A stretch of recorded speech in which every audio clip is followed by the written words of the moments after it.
a fiction. I call it Mysteria. You know, my disciples of the Mysterian book. So that book, by the way, should be coming out on Kindle probably at the end of the month, very, very shortly. But this Mysteria, which is presented by religion, is the antithesis of what's really going on. Because their God is a central God, fixed God, sort of an anthropomorphic, let's never forget, patriarchal. Each of these points can be debated. But the idea of a central God, a central path, a single savior, you know, and he's up there in his abode, as opposed to the more Taoist approach, the shaman approach, and now again the quantum mechanic idea that maybe there's this enfolded, implicate, non-localized intelligence. Well then, all right, once you've established that, then once you've established that, and I don't see how we can not establish that. I don't see how we can look at the geometric order of the universe, which we did not create, and then come up with any kind of hard, materialistic, you know, atomistic science. So once you've understood that paradigm, that there is an order, and we didn't make it, I think it's a very simple step then to the next step to say that we ourselves as human beings are emanations or expressions of that. Whether you want to go as a monad, whether you want to think of it as a dialectical monad, you know, how you want to phrase it, is the language of your tradition. And you can even get caught up in the language of the tradition, which is not necessarily a good thing. Like the jargon of philosophy or the jargon of science, this is another problem, right? It's all based on perspectivism. So as long as, so my personal idea is that there is such an intelligence, we are emanations of it. And once we accept that, I think then life becomes quite easy.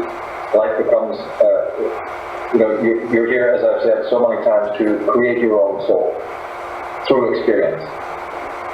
So the quicker, you know, if somebody by their teenage years or somebody by their 20s can be infused with this idea, staying quite skeptical of what religion is saying, but at the same time come to their own understanding that there is a higher intelligence out there, I think they can get on with the journey of this soul making, the real purpose for their existence, a lot faster than if they're sort of trying to unpack a lot of the scientific nonsense, which is extremely disingenuous. I mean, right across the board, my work always tries to expose these frauds of science, whether it be, you know, even in well, the frauds of religion for one, and how the scholars, these great scholars of the 1900s, when they were translating, say, the Vedas, for instance, just to give you one anecdote, they not only left out of it all that story of the alien technology, the Vimanas and all that we know, but can you believe that they even said that the publication of the Vedas was after the Bible, was after the Christian era, a blatant lie that would easily be disproven. Yet they, in order to save face, they actually, you know, said that the origin of these writings was later than Christianity. This is absolutely, I've got the names of the men who were the first translators, and this is what they disseminated. They took out images of Krishna, spread out looking like Jesus on the cross, etc., etc. So whether it's science, whether it's lies, and now the disingenuous, let me back that up, what I was saying, that the disingenuousness, utter fraud of modern science.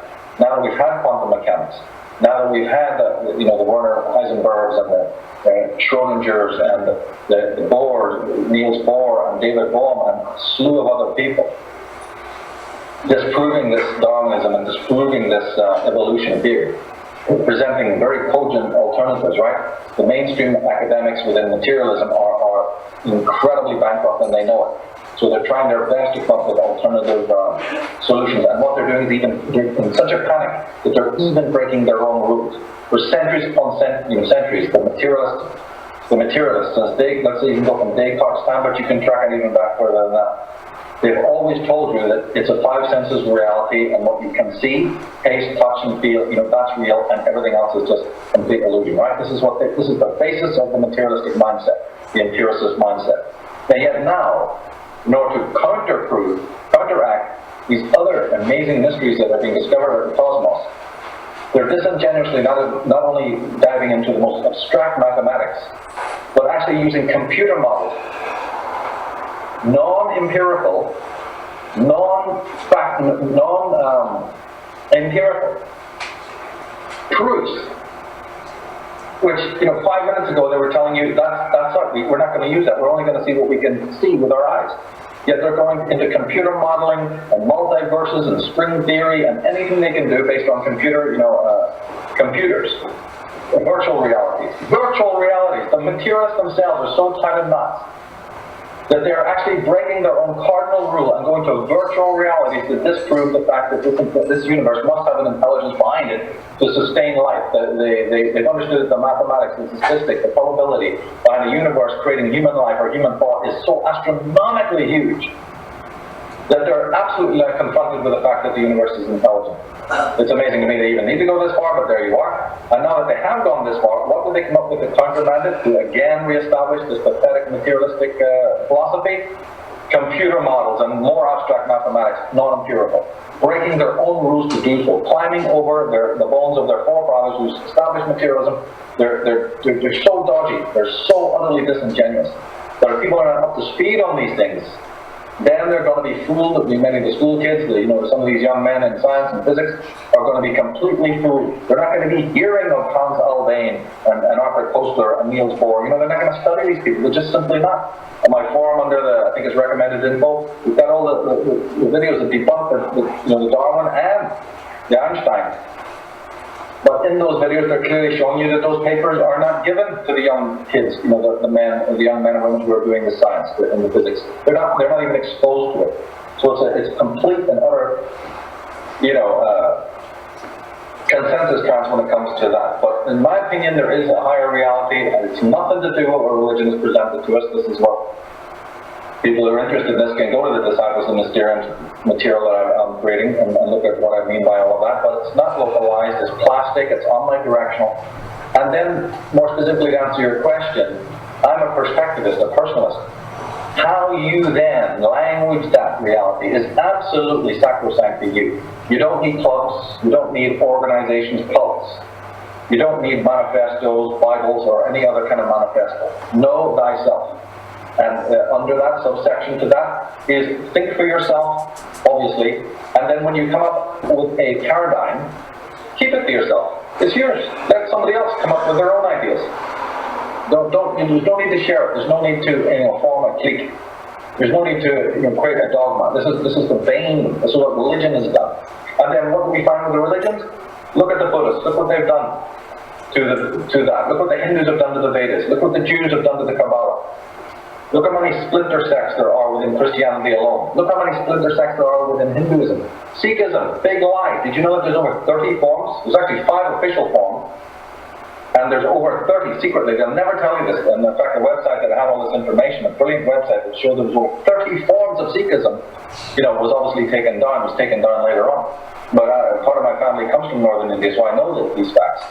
It's a long story, but it has to do with how many claimants they were down through the years saying, the truth was given to me by the previous viewer and all that. I don't want to get into that. But there was an enormous amount. Wait a minute, the truth is one, then how come you got all these splinter sects? Each one fighting each other, each one telling you that they've got the truth. So, you either say, it's pluralistic, and I believe that is perspectivism.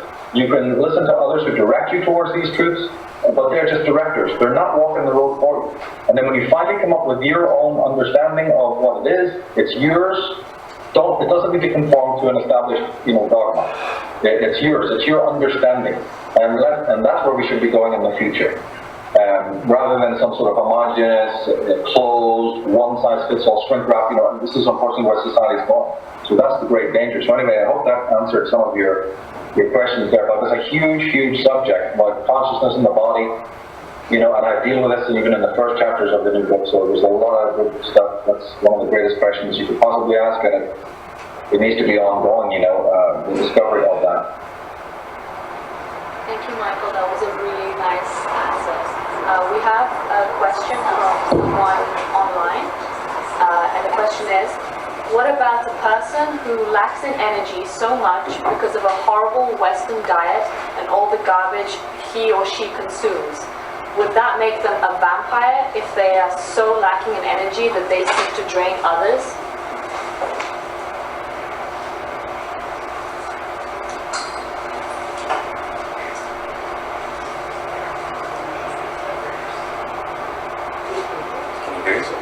Did you hear me?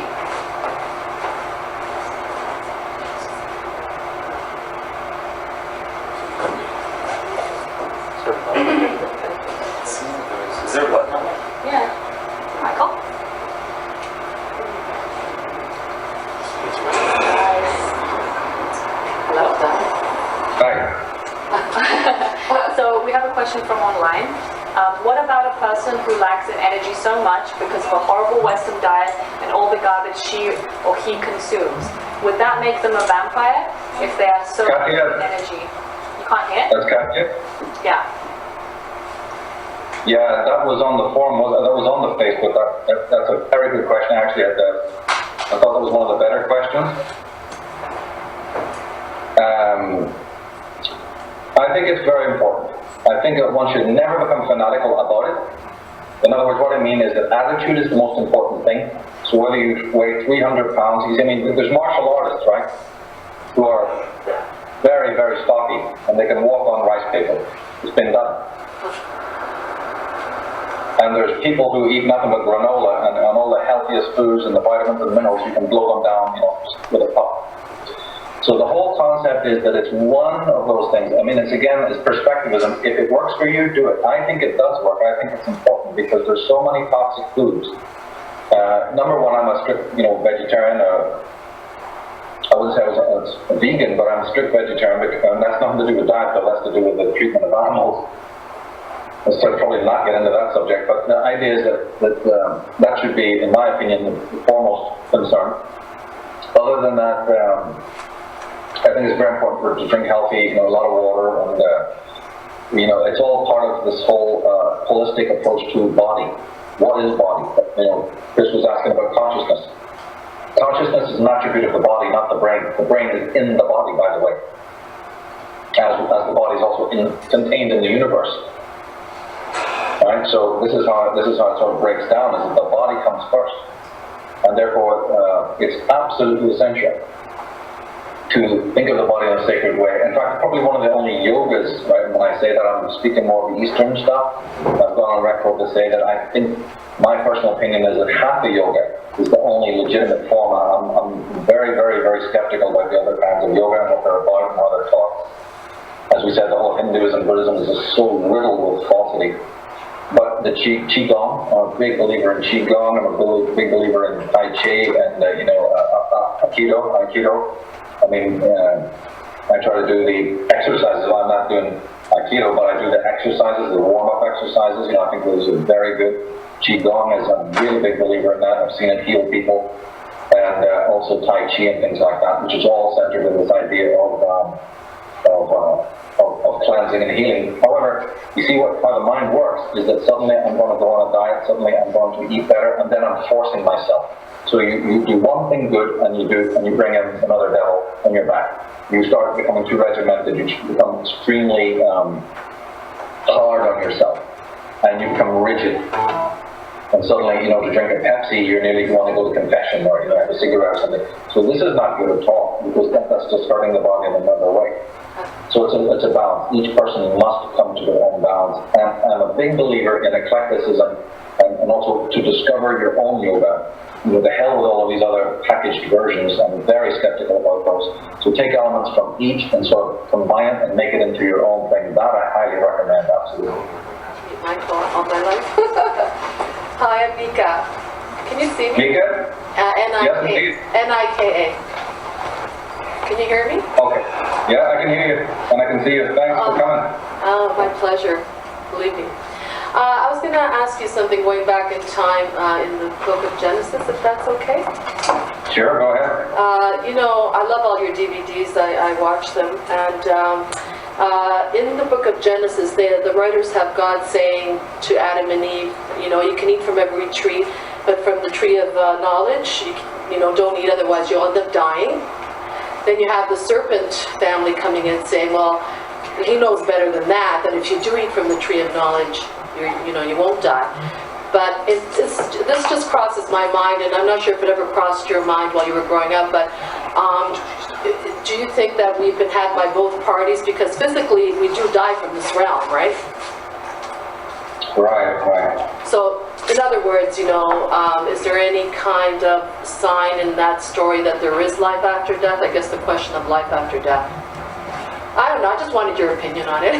I'm so glad you brought this up, because I was worried that after I wrote the Tree of Life book, and I'm still having to do the female Illuminati, in which I'll be drawing again on the same Tree of Life concept. People pick up my Atlantis book, what do they see? The Tree of Life concept. So it's going to be in 3 different places, and it's going to have 3 different interpretations.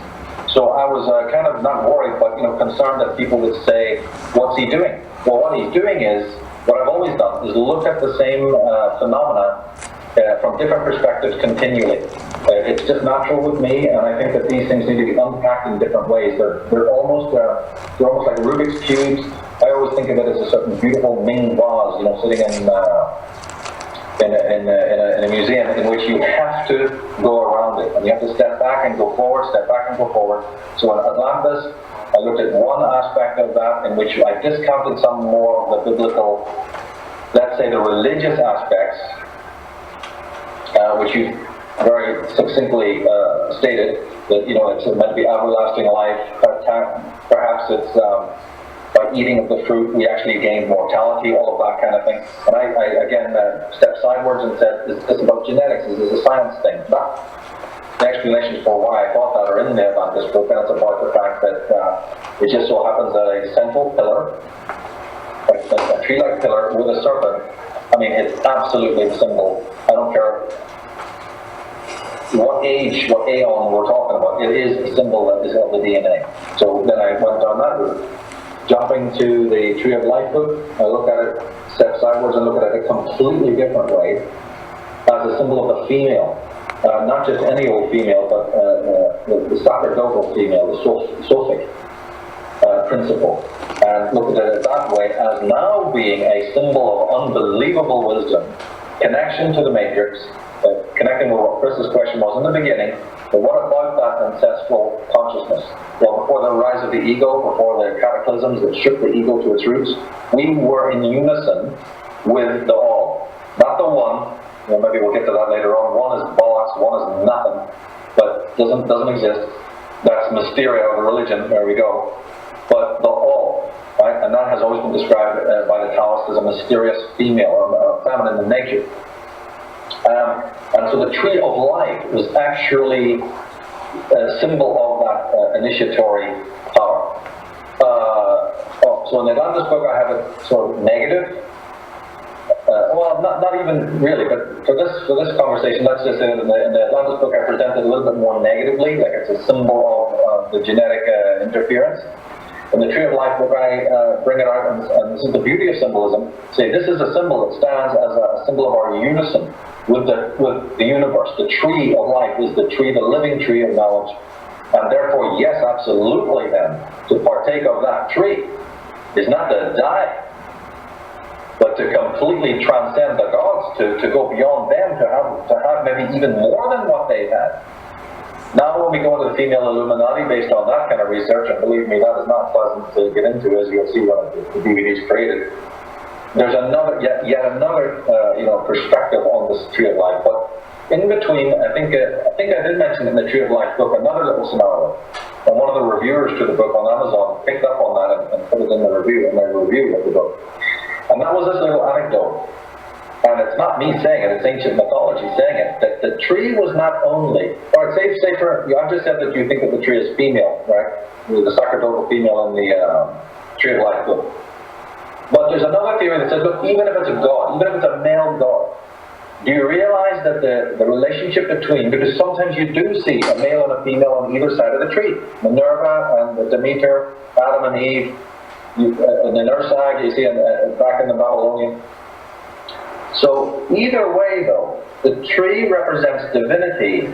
Let's even say, if we even want to look at it as a god, then that god and that woman, the Eve, the total Eve, are lovers.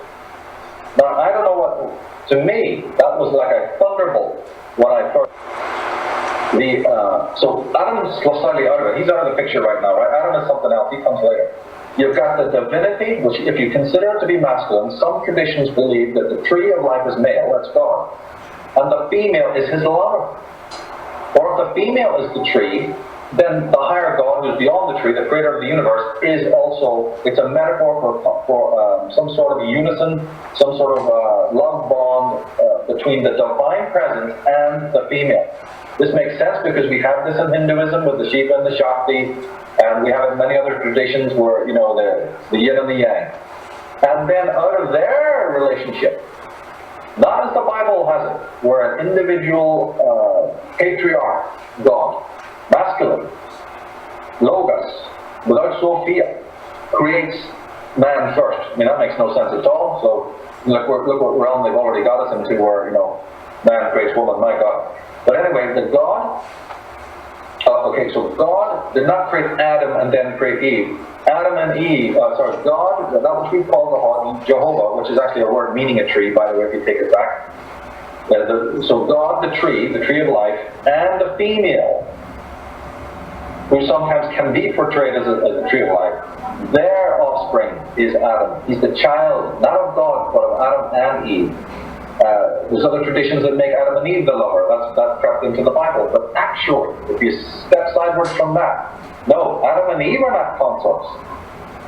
Eve, the proto-Eve, and the Jehovah, Yahweh, U-tree, it's their love bond. And this is an old pagan motif going back to the dawn of history. It was found in caves, it was found in the scriptures, and they took it out. They took it out and they changed it and they concocted this nonsense. And they come up with this whole story that we're more familiar with right now. What you were kind of asking is more about a metaphysical concept that talks, you know, more abstract about, you know, whether there's life after death and what have you. And of course, this is an enormous subject. I always come at this from non-religious grounds. I come at it from philosophy as to what time is, whether, and I think that death is monumentally important.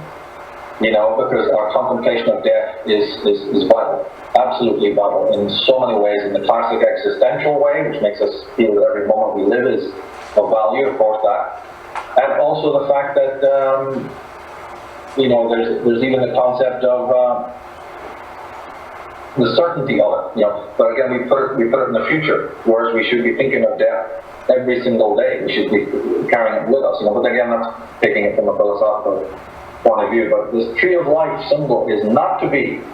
I know I'll be receiving criticism because I've looked at it now in about 3 or 4 ways, and I'm perfectly okay with that because these are deep archetypal symbols that is ludicrous to look at it in one way. It's actually more ludicrous to look at it in one way than it is to look at multiple ways. And it's about grabbing all of those pieces and all of those philosophies, and when I present my thing in the female Illuminati, people might just go for that one. They might just go, no, this is it, Michael. The Atlantis book was good, the Tree of Life was great, but this presentation of the Tree of Life and the Garden of Eden story, man, this is the one, you know, that I really dig. So we'll wait to see what the responses are. So I hope you'll read that, watch that video when it comes out. It'll be free on Unslaved. If people want to know, it'll be free on my Unslaved website when it's done, and people can check that out and see if that rings true. Well, thank you so much. Thank you. Thanks, love. Thanks, Ralph. Thank you. Good question. Very good question. Thank you. Nice to talk to you, by the way. I've been wanting to talk to you all my life.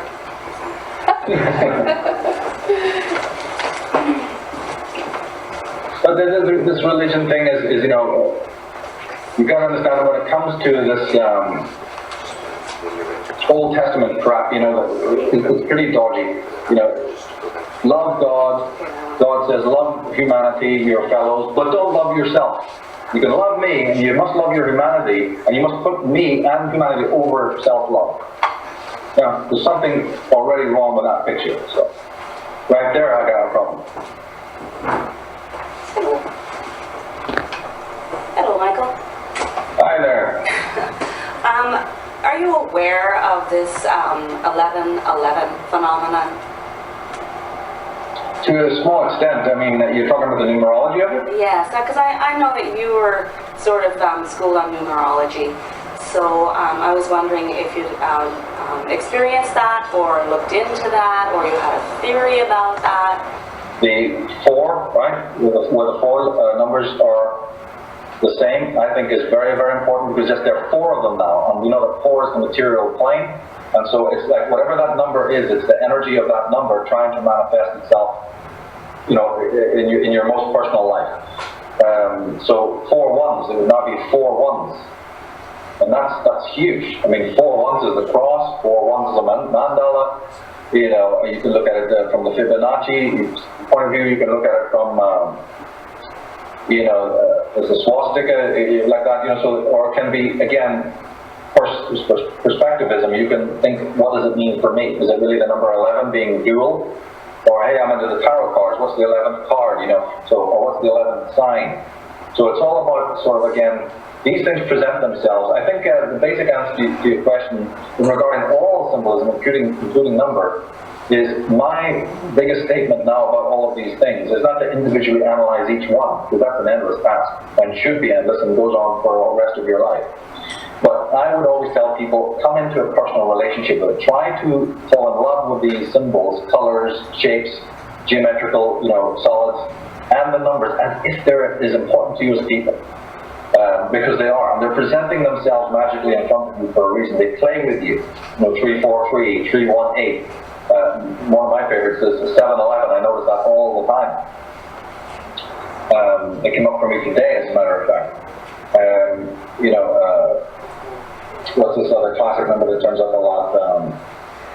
Well, look where we're heading. 1221. You know, this, or you know, December 12th, December 21st. So that, you know, these numbers.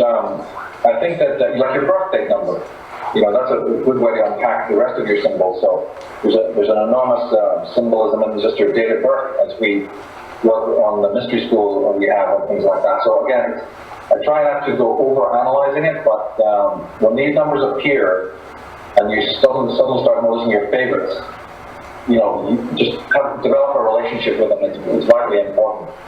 The whole concept of even letters. The whole concept of 12 signs of the zodiac, to realize that those are teachers. The houses are like schoolrooms, and in each house you have Pluto and Mars. Those are the teachers. You know, you're going into those different sub-colleges to learn a lesson. And so when these things pass through your personal chart, and it really doesn't matter what kind of system of astrology you're using, they'll amount to the same thing, but they're all schoolrooms which we must pass through. And sometimes we take a long time to pass that grade, and some are much easier to pass. You know, the same with the numbers, same with the 26 letters of the alphabet. Each one has a multiplicity of meaning. And so it's for each person to sort of play with it on a daily basis, play with it in a casual way, but also you can get more serious into all the subject matter. The number 11 has a meaning, though, in the numerology. It jumps from 11 to 22, remember? Do you remember what that meaning was? Yeah, the 11 and the 22 and the 33 are known as master vibrations or master energies. And they're just different octaves of the master. Like, for instance, the systems that I teach, on the number 11, physical material, the 11 is testing. Remember we said about manifest on the physical level, and then you have to sort of, like the 1111 would be asking you to do something. When the number 11 appears in your life, it's probably a symbol, a sign that there's a testing going on, or that you will be tested, either this day or this week, or even for a longer period. It could be a whole quarter. When the number 22 appears, it's totally different. 22 is when you are sort of being cut loose, when there's a certain freedom in your life to act. And of course there's a moral test. There's always a test in the master vibrations. The 11 is a much more strict test though. You've got to be really, really fine-tuned in what you're doing. It's a moral test in a more traditional way that we understand morality, right? When the 22 falls, it's much more vague. You have a lot of freedom, but you also have the freedom to make colossal moral mistakes, okay? And then there's 33 as well, so there's another higher level, right? So to me, these numbers that you're talking about, 11, 22, 33, come with a moral test of a kind. And that can be pleasant, and it can be good, because remember, if you pass the test, there's enormous gifts that then also come with that. You know, if you pass your moral test, so if you do the right thing, and what is doing the right thing is more seeing the right thing, seeing a thing clearly, seeing a thing as it really is without your own distortions or the distortions of everyone else's little opinion and what have you. So if 1111 falls for you, appears, if 11 falls for you, you're being told, come to center now. Don't listen to what mother and father and the dog and brothers and sisters and the neighbor. Don't believe right now what's being told you by other people. That's just starting the issue. Do you know what is happening? Are you seeing this matter clearly? And maybe just a glance at a watch. Now, you see, who knows all of this? The controllers. We don't have a clue. And that's why I go breathless telling people, can you just learn the basic numerology, the basic astrology? Because then, what I do in the mystery school, try to get you forward to that, so then what's the next step? One of the next steps is so now you can graduate to the occult astrology, the more sidereal, stellar stuff, that these controllers are, just, through the movies, as you've known from my work, and a lot of other people who are not doing that same kind of work. In the movies, just a guy glancing at his watch, a number in shadow, or a number on a door has significance. 322, for instance, 23, all these numbers that keep appearing, because these guys know what they're doing. I can't even count the amount of movies, which is so precise, how they do this, whether it's James Bond or even something far more generic now. Now we know it's even in the commercials and rock videos ad infinitum, almost like they're playing with us. Like cat and mouse, they know we learn more, so they give more. They know we're up to speed more, so instead of backing off, what do? They throw it in our face even more. There's a game going on. They're acknowledging, yeah, we know you're getting smart. But where you would expect somebody to hide, a criminal, these guys are psychopaths. They don't act like other criminals. They go, here, let's play with them more. Hit them with some more upside down crosses, pentagrams, and weird women with no hands. Let's see how they go with that. So, it's a cat and mouse game. It's actually quite fascinating in a way, in its own way. But then there's the more holistic side that we start to work with these numbers as personalities. To do that, there's a whole system of doing that. There's a whole system of doing that, which we get into in the mystery school. But this is vital. What you're talking about is the absolute goal of it all, is to learn the deep meaning of all these inanimate things. It's our real salvation. Why are there only, why are there 22 strats on a guitar? Why are there this many chords? Why is there that many 88 keys on a piano? Why? What about the symbolism? Why is it when you're born they're all dressed in white, and when you die they take you in a hearse all dressed in black? Is that just accident? No, there's a big ritual going on here. There's something strange. I keep talking to my mystery. Anybody who's taken my Taroscopes tour or that, been into that stuff, I talk about the magician with his 4 archetypes on the table, bringing them together to a 1. Look at Windows 7. Click your computer, turn on Windows 7, you see 4 colors moving like it's coming from outer space, and then merging into 1. Before that, they had the XP, an ancient symbol going back to Chi Rho. Not only the name of Christ, but of Bacchus and Dionysus and Atomism and God knows what. With the cross in the middle and the 4 colors representing Jung's 4 quadrants of the psyche. I mean, these people know stuff way, way ahead of us. We've got to catch up if we have a hope in hell of doing this. And we've got to crack it. They've been keeping these modalities themselves. Black and white checker floor, and all the other symbolism we know that they use and employ. So it's a constant unfolding of this. And the female Illuminati will be opening even more doors to what these guys are doing. I've been trying to do it in my own little primitive way since the beginning.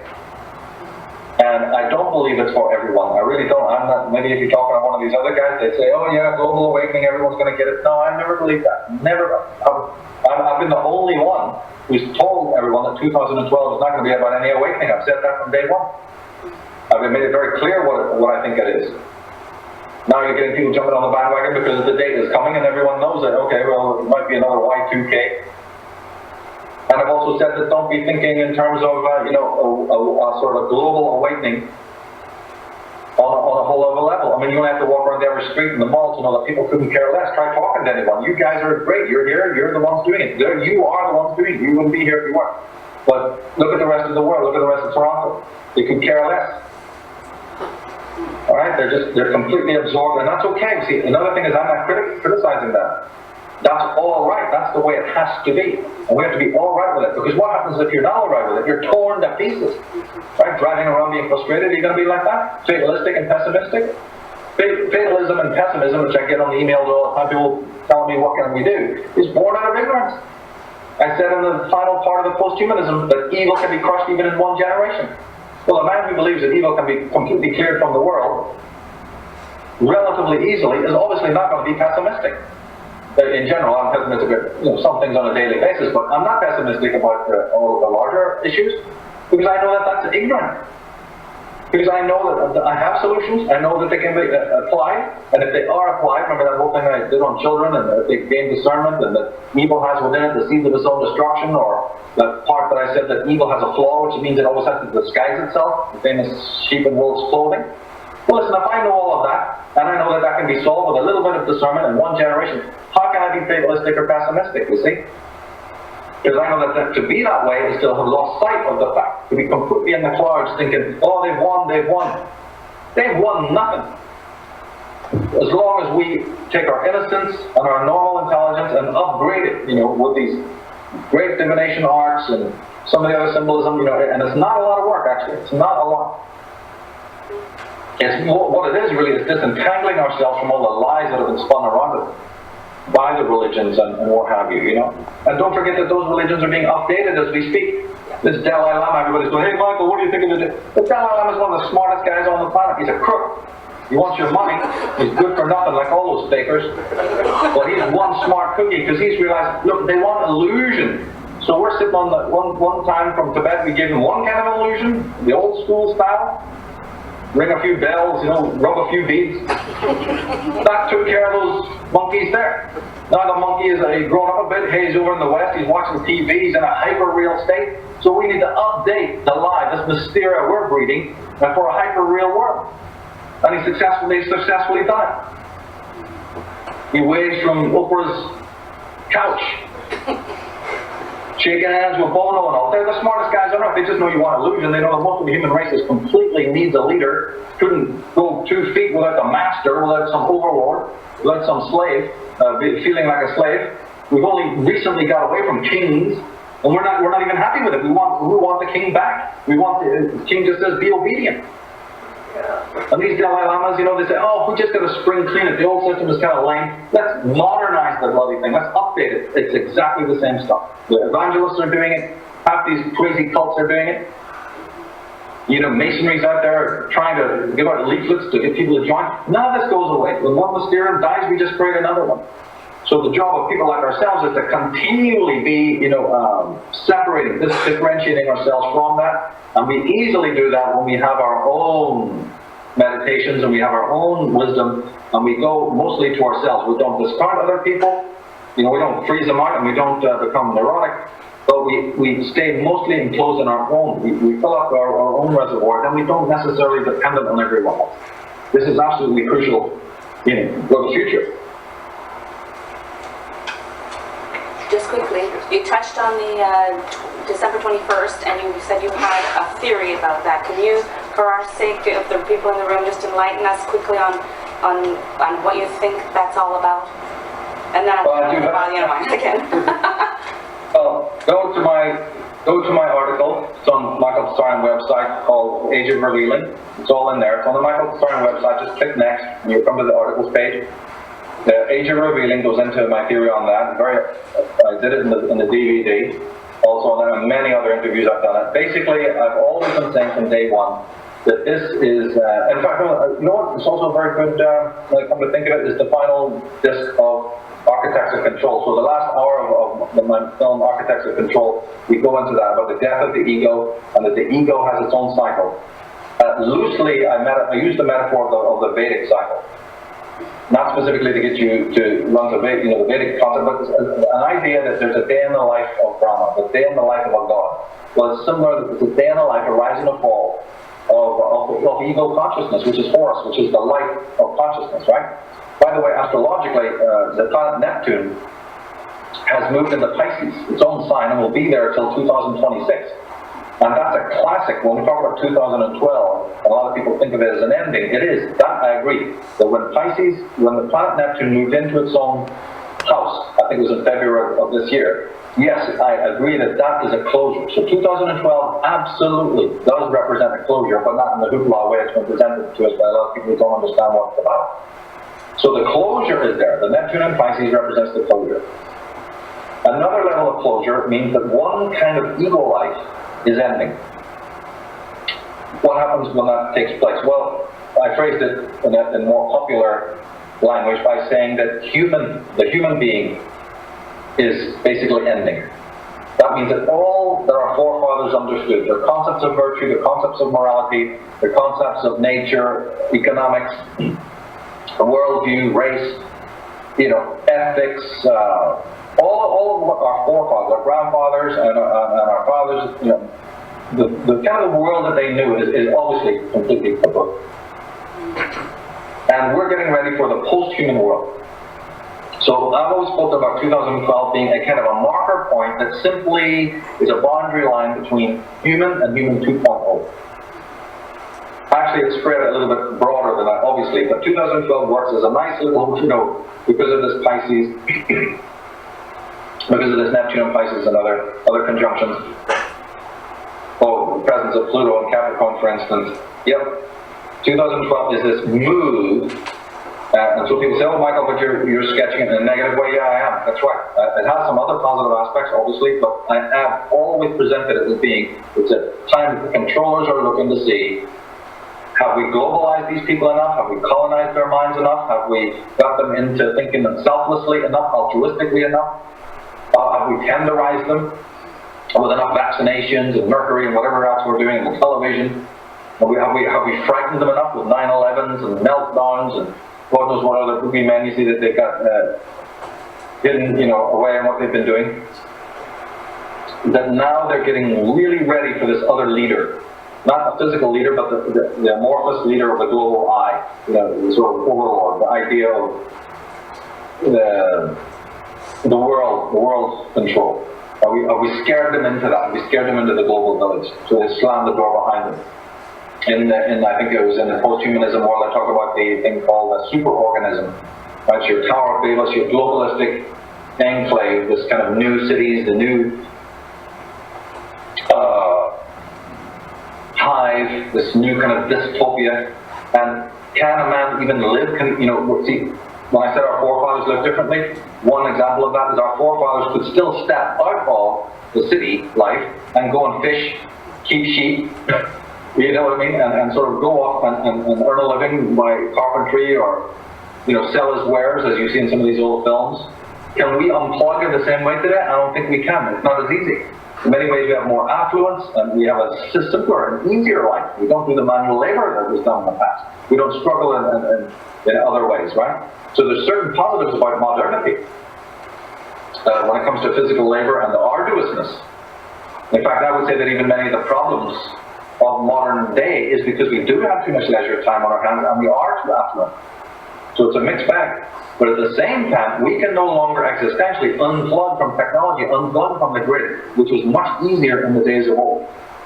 It's not that you couldn't do it, but it's much harder. For instance, look at the East. The old idea was, I'm going to be Paul Gauguin, I'm off, and run to Tahiti, or like one of these other guys run off to, let's say, India. India is more modern than, America now. It's getting there. China. So where are you going to go? The very countries to which you went for a haven have become completely gadget-oriented. So this is what I mean. So in some senses, 2012 represents this move into the post-human era. Now, it doesn't mean that we can't backtrack on that, and we can't stop that, and we can't fight the globalists who are wanting this. I think we can. I've always said that. But that's my basic analysis. But if you want more information on it, the best place to go is Architects of Control, and also, which is on Enslaved. It's free on Enslaved, and go to the article on michaeltsarion.com. A great article there on this whole subject. Thank you. Thank you, Michael. We have another Facebook question. What is your opinion on ghosts? Are they lost souls? Can they be easily explained by science? I don't know. These are, again, abstractia. I've never had too much time to think about it. It's not that I'm very interested in these things, but I've just simply not had the mental space to think about it.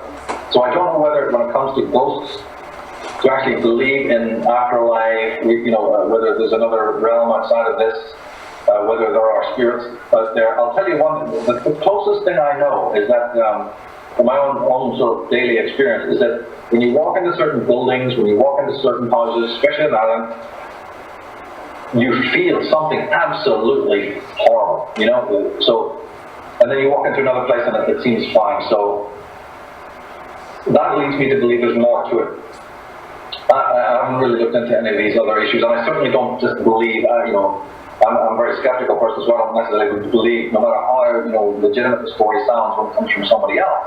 That's their story, and that's great for them. But I don't then make that proof of something else. So that's why you see, you probably expect me to say, yeah, I believe in them. But see, I can't say that because I don't just take on board what anyone says.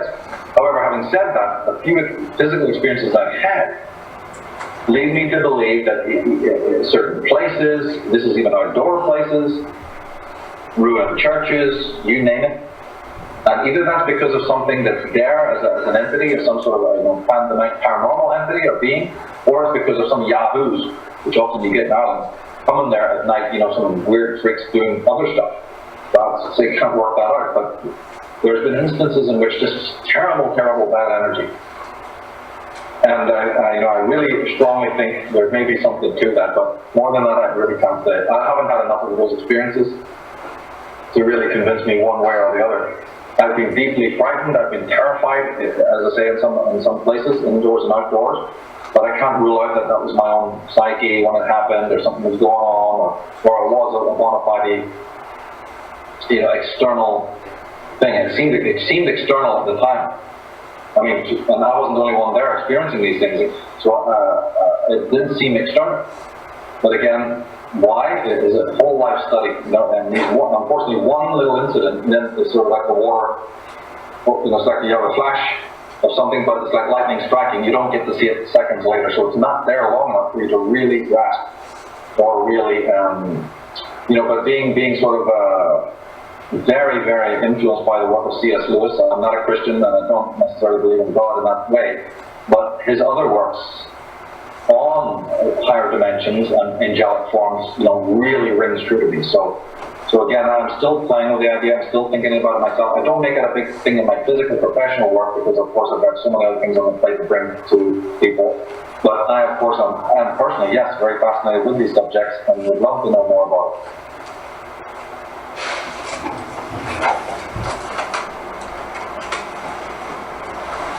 Hello, my name is Akua, and I have a question about the alchemical wedding. Akua, is that a Hawaiian name? No, it's West African. West African. Did you know that, I was just going to think if you were Hawaiian, until the arrival of the so-called white man, there was no ever record of mental derangement, insanity, or any type of neuroses or whatever you want to call it in any of these ancient races, be it African, Hawaiian, anyone, until the arrival of modern men.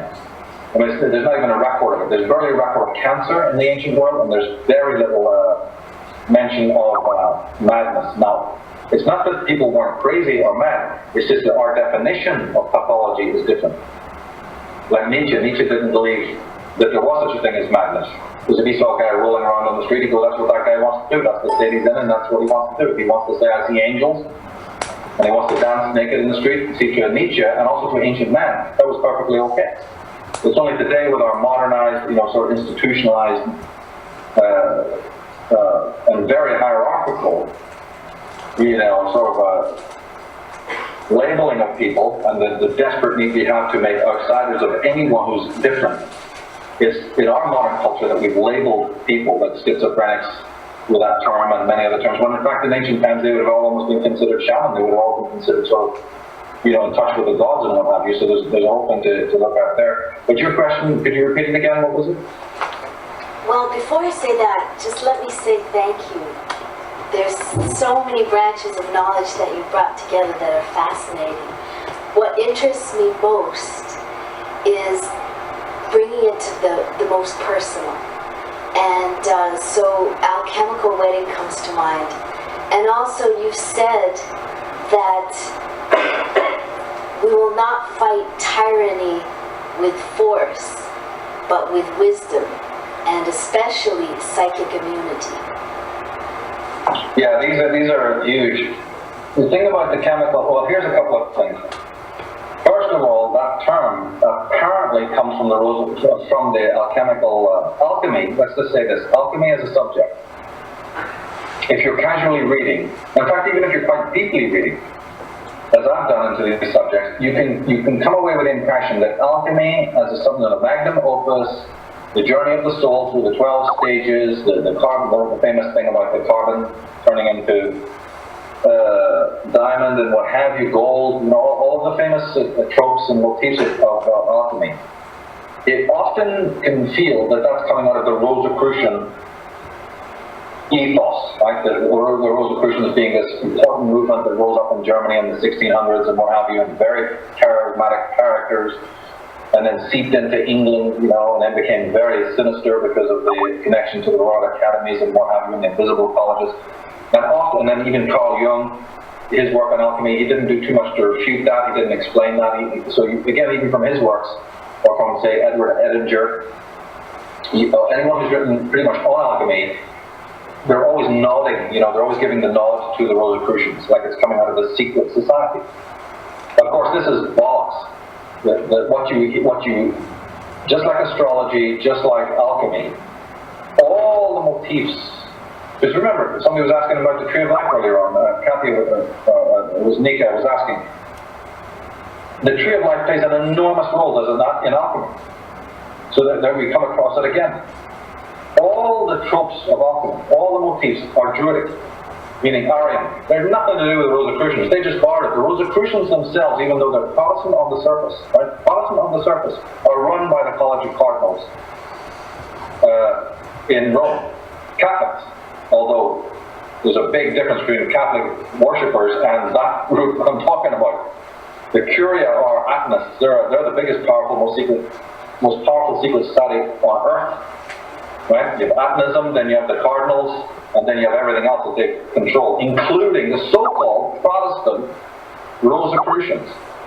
Behind them are powerful agents of the not just the Vatican, that's far too vague, the College of Cardinals, which controls the Vatican, right? The Black Pope.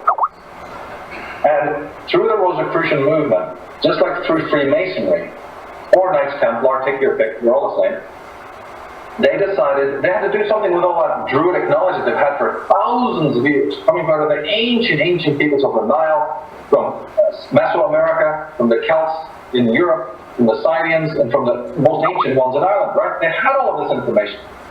So when you understand this, then you understand why there's at certain periods of history, there are these flourishings of certain occult societies. It's even happening now, but it certainly happened through European history, right? One of the most important is this rise of alchemy. Also, you have the Gnostics rising in France, or whoever it might be, or even the Renaissance for that matter. But let's stick to the point of the alchemists. That alchemical knowledge that we are so fascinated by and is percolated down now is originally, like the Garden of Eden story, Druidic, meaning Aryan. It was this, and I don't mean Aryan in the way that word has been presented either. Arya is nothing but the high ones, and they can be black, yellow, white. Arya is just a self-realized person who's in touch with the cosmos, who's mastered, the mysteries of the stars. They're a worldwide college. But their knowledge was taken by these corrupt Atenists, right? And it's stored in the Vatican libraries and other underground libraries throughout the world. And periodically, for their own reasons, this is the reasons I go into in the other work, can't get into that now, but for certain reasons, they then emerge, the false hand that stole and plagiarized this information, rise up and represent it in a sort of a corrupted form to the world. So the first thing to understand about when you even mention the word alchemy is it does not originate with the secret society known as the Rosicrucians, and therefore the next point is that even though they are the ones who then wrote the books on alchemy, don't expect to have the true story of alchemy in their writings, since they're not the true owners of it, and the way they're presenting it is in a very skewed way. So again, as I said from the outset of our talks here, be very skeptical as you go, be very precise as you go, because you're not always being told the truth by any of these groups. And so try to find out your own angle. So that's the first thing. But when you understand then that who the originators of these teachings are, the alchemical teachings, then you are in a much better place to decode them. If you're just thinking as Rosicrucians, your keys of decipherment are not going to be as appropriate. In fact, they might lead you into some very dark areas, as a matter of fact, potentially dangerous areas. But once you clear that away, and you realize that the real origin of these teachings is far, far more ancient and far more pure, then at least when you go towards it to sort of come up with a meaning for these things, you do so without a lot of this other unnecessary contamination, you see. Because all the elements, the sacred female, the sacerdotal female, the sacred fruit, the idea of the 12-step, transformative process, the idea of separating yourself from the mass mind and purifying your body, all of the sacred tropes and motifs are in alchemy. But you spoke about the heart of alchemy. At the very center, the most central tenet is this idea of the chemical wedding, which is the unification. It's obviously nothing more than masculine and feminine, not male and female. This is completely wrong. There's a huge difference between masculine and feminine and male and female. The one is energies, the other is gender. The masculine and feminine energies come together. Now, we have a very, very, very big problem already there, because even our understandings of masculine and feminine are of the modern world. They're of a 20th century, 21st century, and they're false. So one of the big bills of goods that's been sold to us, one of what I call the Mysteria, that's been sold to us as children and even to our forefathers, is what the hell is femininity? And what is masculinity? If you turn it, where have we got our models of all of these two things? Now this matters to your question about chemical wedding. How can we have a chemical wedding with the ingredients when we don't even know what they are? We don't even know if the salt is sugar and the sugar is salt. You've got to taste it, you'll know the difference, but if you make a mistake, it's too late. Once they're in the dish and the dish is cooked, you can't take out the pepper. And beside them, you've got this obscenity of an image of a female. And now they're running around wondering why everyone's overweight, or everyone's eating the wrong food, or everyone's disenchanted. What the hell are you worrying about? You are the ones who presented this preposterous model that everybody was meant to conform to. You know, have you ever seen the biography of Robert Crumb, the great painter, the great artist? That whole documentary on Robert Crumb, it's on YouTube. And it's full of that. Him and his brothers suffered so immeasurably by not being able to measure up to this ridiculous image of the 1950s stereotypical male. And women went through living hell, their relationship with their bodies. Right? Feminism being a crazy attempt to try and solve this, but ultimately didn't work because it's such embedded. So the anorexia, the bulimia, the terrible self-sadism, all the sorts of habits, dysfunction that you see in the male is based on this absolute travesty of what it means to be male and female, number one, and masculine and feminine behind that, because you have a male actor and you have a female, but behind that are archetypes. They're telling you what masculinity should be, what femininity should be. And if you have a warped understanding of those two things, which we do have, then it is going to impact your own spiritual progress. So the way to get out of it is to move beyond all this modern media crap, and what mommy and daddy thought, and then move out of that into the great art, into the great literature, and hopefully through reading the great minds, the great poets, looking at the great art, actually visually looking at the great art. Try to get back to some kind of, a true understanding. Hopefully one will even go deeper than that, and go to some very powerful writers and thinkers that I personally mentioned, the William Blakes and all of these kinds of other people. But my God, that's asking a lot. But at least if we can sort of separate from the negative aspects and go back to, say, reading, the Arthurian legends or whatever it might be, the legends of your own country, where there's a much more of a sort of a positive understanding of these archetypes, into the mythologies perhaps. And then finally start to twig it, what these archetypes are. From that point on, then there can now be a move in the right direction. Other than that, the last thing I'll say about it is that before, this is like changing gears a bit, but it's still the same subject. One has to understand that before you can have a chemical wedding, you have to have a chemical divorce. It's the opposite of what we normally do when we have physical marriage. We have marriage and then divorce. In this situation, chemical wedding is, you can't attain it without a complete death, a complete breaking down. Right? Bodies cannot be transformed until they're reduced to first matter. And that is suffering. Did you know that the word passion, as used in the story of Jesus or in religion, passion meant suffering? The word passion, inspiration, actually the origin of the word means suffer. Would there be philosophy today if we didn't suffer? If we were just sauntering around in a paradisical Garden of Eden, and everything sort of lay, if man didn't suffer, there would never be deep thinking. There wouldn't even be religion. Good religion, bad religion, and there certainly wouldn't be questioning, who am I, what am I doing here, what's it all about? So the suffering of life, as Schopenhauer said, life has meaning because we suffer. It sounds grotesque when you say it, but it actually is a certainty, it's true. Because man suffers, he then asks the deeper questions about life. And in that moment of suffering, in that moment of passion, is the great music is born. That's how you have Moonlight Sonata. That's how you have The Sunflowers by Van Gogh. That's how you've got the choral pieces of Mozart, his dying breath. Have you ever listened to that thing, the Requiem?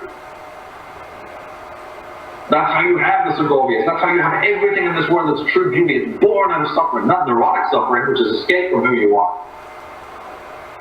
And I've even gone one step further than that in my work. I've even said that, look, even in those moments of despair, and those moments of sadness, and those moments of sorrow, and those moments of pessimism, and absolute futility, can you love it? The reason why you don't get out of it, and why suicide happens, and depression, and why we're running the big brother, is because we're missing one ingredient. There's meant to be the abject sorrow. There's meant to be the downer. But there's meant to be the love of it as well. This is Kierkegaard. This is Nietzsche. Why are you missing that? Why don't you love your despair? She's your constant companion. Your depression is your constant companion. Give her back the same love that she's giving you. We don't think like that anymore. The East does, we don't. A few men in the West thought like that. But the world is, run away from it, run away, give me some drugs and pacify myself and evade my own being. And we see the wreckage of that. We know it doesn't work. Rates of depression and suicide are skyrocketing. They're larger since Freud wrote his book, The Interpretation of Dreams, in 1930, and formed the psychoanalytical movement that was meant to solve man's problems. Depression and suicide has gone up. SAT scores are down, even though we got telecommunications, computers, iPhones, iPads, distance learning, and yet SAT has gone down. You know why? Because people don't want to learn anymore. Their brain is overstimulated with trivia from the television and from the chaotic world around us. There's no more room left in the child's mind to take any more information, and they rightly stop. They rightly freeze and they rightly block it out. What happens? We label them dysfunctional because they're doing that. They're right. They're doing something good. By keeping the crap out, they're saying, no more, I can't take any more, I'm shutting down. And then we say, no, but now you have to take drugs to start you up again. Pump it till it hurts. But as I said, on a more deeper level, I am completely against what these New Agers and all these other, all the other stuff that people even in this same sort of careers I'm in. Some of the nonsense they talk. Love is the goal. It's easy to love somebody who's giving you back the cues and affectations that you want. That's not love, that's just nothing. What's that? Have we forgotten that love is the thing to bring into the very place where there is the despair? And once you have that ingredient, everybody can love the bright one-seasoned world. You see, this is Truman's Show, man. The secret of life, the true chemical wedding, is when you can bring that ingredient, by willfully, deliberately bring in a silent and quiet love of your own despair, your own moods, your own dark guardians. Instead of continually pushing them away. Because as Jung said, by continually pushing them away, they come back yet again and again, because you can't push away the real, you can't box it up, you can't chain it.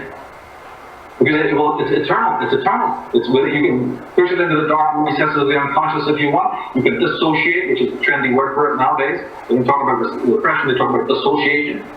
Well, you can dissociate, until you're like crazy. But it's not going away, because it doesn't go away. It's sacred, and it will always return in one form or another. In your relationships, in your children that you breed, in the world that we're making, in the politicians that we involve in. There it is again.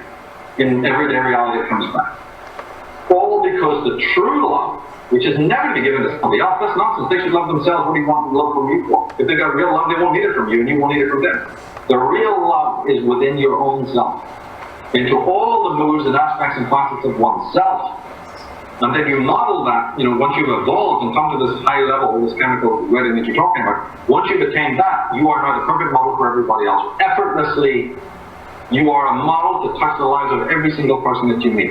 But you're not dependent on it. Whether they get it or they don't get it, it's none of the business of yours. If they walk alongside you for a while, you're happy. If they leave and disappear around the corner, you're happy. You are vigilant. You haven't become dependent on them, and you certainly haven't allowed them to become dependent on you. Because this is unfortunately the problem of the outsider. As you make spiritual progress, as we're doing, we come across people who haven't made any spiritual progress. So what do? We're finding that these people are deeply dependent on us. Do we like it? Well, most people love it. They want a slave below as a master above. But the truly spiritual person, as I said in posthumanism, doesn't have a master above him, and he doesn't have a slave below. So all your anarchist movements and your little Occupy movements and this movement and that one, so far we've got so far, they get a badge of honor for realizing you don't want a master above you with a whip. 3 fucking cheers. Brilliant. You took how many thousand years to work that out? You still got to go forward and say, yeah, but what about those slaves below you? What about that wife, those kids, those animals, those dogs, you know, whatever it might be, or the guys at work? Any idiot can say, I don't like a pharaoh above me whipping me. Yeah, but that's nothing to me. Of course that's wrong.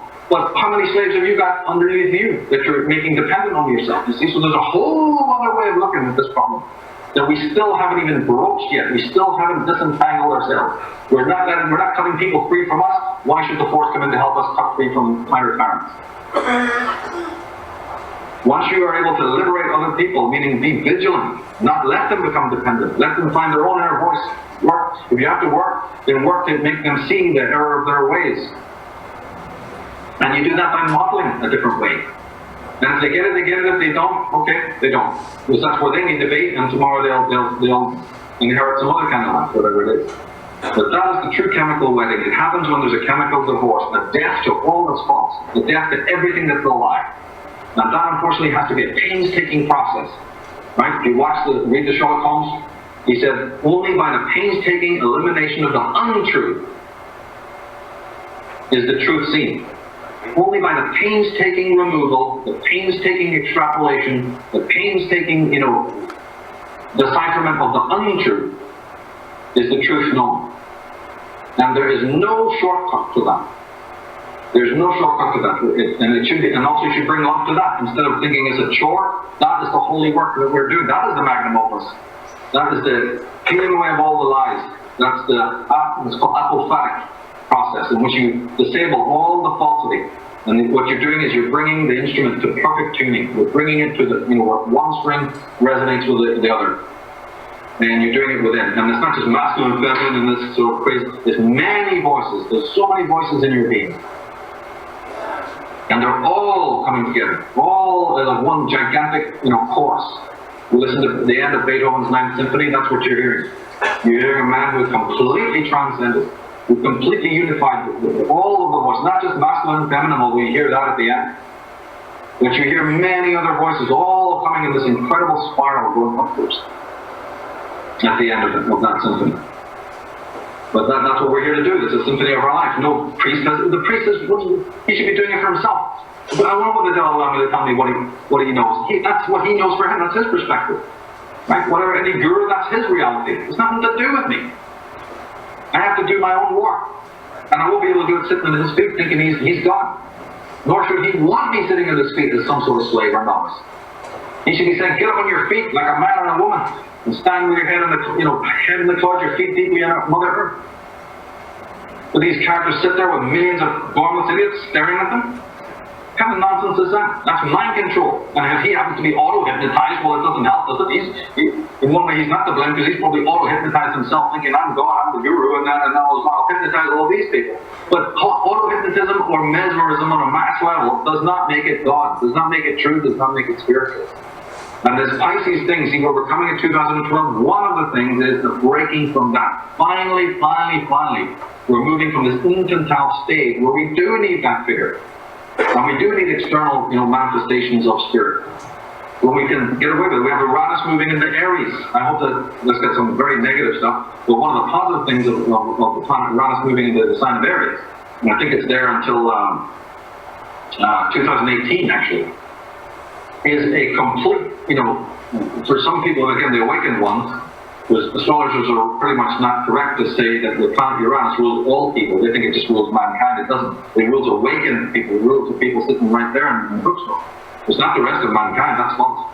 Uranus is the awakened one who wants to awaken, the one who's doing the work to awaken. Well, the planet of that kind of person has moved into the first house of Aries. That's very good. And that means that now there can be a new zest of life, a new beginning for that person.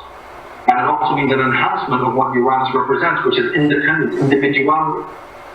And I think that's very, very needed. It's happening in other areas as well. And the astrology, even the Western astrology, tells us that this particular very long cycle lasting to 2018 is going to help people who want to be free of all sorts of hysteria can in fact do it now. if they want. The energies are asking them to separate and divide. So that's great. It's almost like a mini Agent Aquarius coming to us, actually.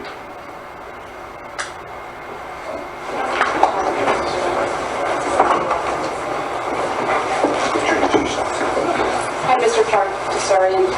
Hey, I came from Washington, D.C., just so I could be a part of this. you're kidding me. I'm not kidding. The air flight was very affordable, actually. So my question is regarding the nation of Iceland. From what I understand, their language has not been tainted or influenced at all by other words coming into their language, shared words, and the way they took a stand to the bankers collectively. I'm wondering if there's something that you see that's different about that nation, the people, the culture. Are they so established anciently that they just can't be pushed around or... Yeah, otherwise they couldn't have done what they did. Remember, these guys have hot water springs, so they have no problem heating themselves. Should there come a global, let's just imagine for more hypothetically that there's an immense sort of a famine or shutdown or electrical shutdown or chaos happening in Britain or in Europe, Iceland would be relatively unaffected because they have fish, they're expert fishers, they have the hot springs, so they have no problem with water, right, and with heat. And one or two of the other techniques, the building techniques, the farming techniques, they've already been hardy enough to preserve these abilities to be on the high seas. And they're one of these groups that, one of these peoples that has stayed relatively close to nature. And of course, they avoided some of the bigger mistakes. Remember, even America is capable of that. Every single country is capable of being solvent, regardless of their size. It's just that we've just gone a little bit overboard. We've just made some of the stupid mistakes. If we were able to pull back, like for instance, less outsourcing, shutting down the IRS, the Federal Reserve, all the stuff that we probably already know a lot of, but certainly even stopping the federal orgs and taking back even the real estate that they own. Stop military spending to that extent. So we can list 5 or 6 incredible things that would save so many billions of foreign aid, for instance, my God. So yeah, we've just made extremely big mistakes because we've been so complacent. In America, the Americas, perhaps in Canada too, you see the big mistakes have been made because we've been so affluent. I said earlier that one of the reasons we're in the mess we're in is because we do have too much leisure time, we are too affluent, and we've become too decadent. And therefore, the controllers have been able to overstep and go too far. Now, we have some people who tried to hold us back and stop us going in those directions, people like Senator McCarthy, but we know what happened to them. We know what publicity, from the time we've gone to school, we're taught that they're 3-headed monsters. So everybody that tried to do something good, is considered a pariah in American history today. So, and there's many other names I could mention, but the big mistakes were made, whereas Iceland and some of these other places, including places like, say, Sweden, places like Norway, they've remained a little bit close to the land. They've remained very simple, and they have a very simple economic policy. If we shift gear a bit and talk about the Icelandic as a people, now you're into something really incredible. Because if you've ever read their mythologies, right, you go to their sacred works. I mean, okay, somebody said the Danes brought it, or the Vikings brought it, but they had the first parliament in history. The first known parliament is in Iceland, right? The earliest series of laws is Irish, right? The Brehon laws, but those were Druidic laws that were all over the Scandinavian countries. The Scandinavia and Britain were one at one time with the, I was talking about before they proved it, now they proved it, the land bridges. One of the hardiest people and the least liked and the least known about who they really are is the Finns. The people of Finland have been the most downtrodden, pushed aside, pushed into the background, their culture. There's many reasons why this is.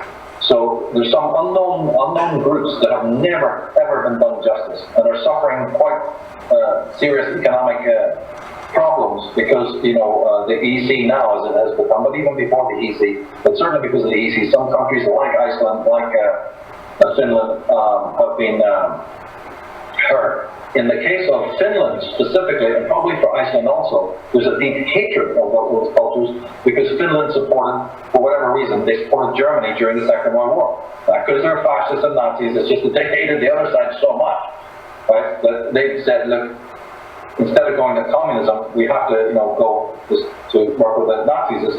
If you look at their geography of how they were fought. And by the way, the story of the Finns and how they fought the communists, you want to know about bravery? You haven't even heard the story until you find out how Finland saved Europe from the communist threat, and how the women of the villages, you think the men were bad? You haven't even heard about the state of Finnish women, how they protected their culture.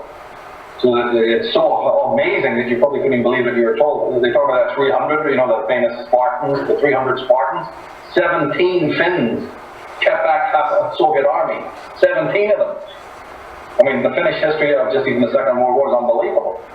And the contribution. But because they technically were on the side of Germany, oh my God, are they hated today by, who runs the EC today. Same thing with Serbia. Serbia actually served on the Allies side, but they've been mixed even worse than the Finns because there's even more ancient hatred, so let's do more with the Vatican and religion this one. Finland's not so much about religion, it's politics. Serbia, it's more religion.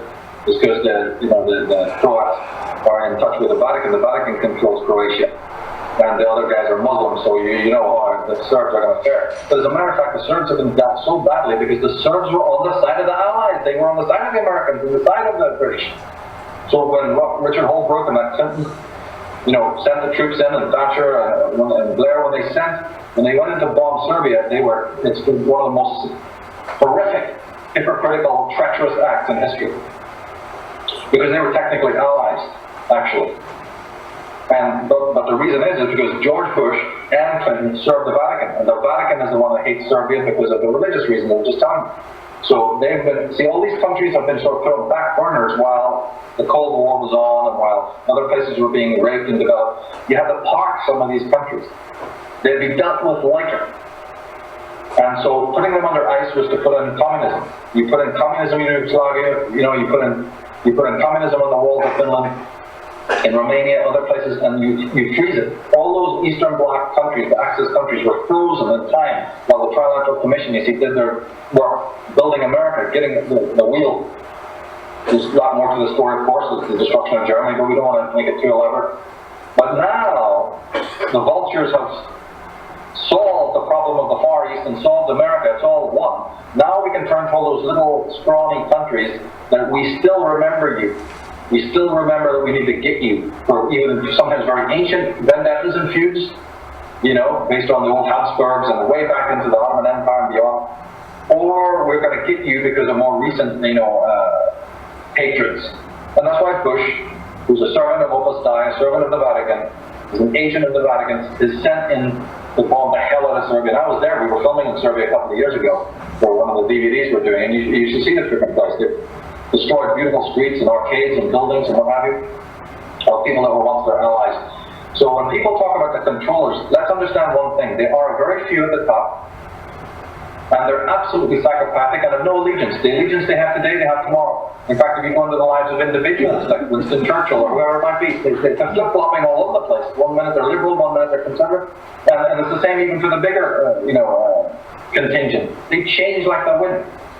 But today, you even have economists and you have sociologists. Right now today, people like Thomas Sowell, an American, you should check his work out. He's guaranteeing you, there's even people standing up in the Congress right now telling you that the 1% of the super rich that has been put before America as the super rich are not the super rich.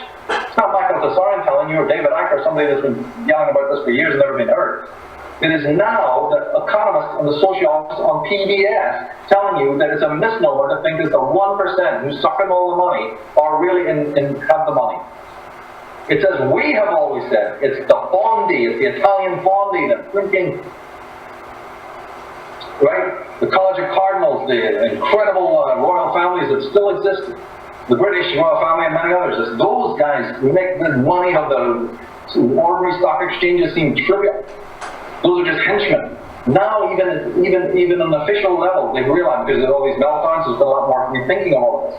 And they realize, no, if we try to commit policies that fix the rich in America, the 1%, it doesn't actually fix anything. This is another rhetoric of politicians like Reagan. Drip feed, it's a drip down system. Let's tax them and not tax them. What you do to the so-called rich in America is meaningless. This is conspiracy. Those people are just agents like the Rockefellers and the Peabodys and the Livingstones and the Coit Gilmans and all the skull and bones cronies and all half the people that are wealthy today are merely lieutenants. They just row, they're like slaves in the slave gallery, rowing the galley that's controlled by some incredible powerful people. And this goes for your Steve Jobs and your Bill Gates and all of them. They're just mannequins, puppets told what to do by some very shady people who hide behind the venture capitalists. Extremely wealthy Italian noble families, Venetian families, collectively known as the black nobility, now of which the Queen of England is one. But she's a little bit of more of a front. Behind her are alpha lodges controlled by her cousin Mark, the Duke of Kent, Mark Masonry. All the groups I talk about in my work, right? These alpha lodges of Freemasons. It was Churchill's father, and as I said, the Duke of Kent, and other people are, like Lord Shelburne, and so many other people have been belonged to, and of which the Queen of England is certainly deeply, deeply connected. But there's very old powers coming out of Holland, and then before that, Italy. You see, who are the super wealthy. Very, very wealthy people who have had, of course, they have inner feuds, they feud with themselves, all psychopaths do. And so there's a whole language of them as themselves within their own cabal, and then there's a whole other study of how they interact with the rest of us, you see. So this is important. There's a couple of phases with this. How do these maniacs contrast with the ordinary human being? And how do they, operate within themselves? They're not at peace even within them. There's many dynastic rivalries, and the Borgias and the Medicis and all these families that one could mention. And that's history.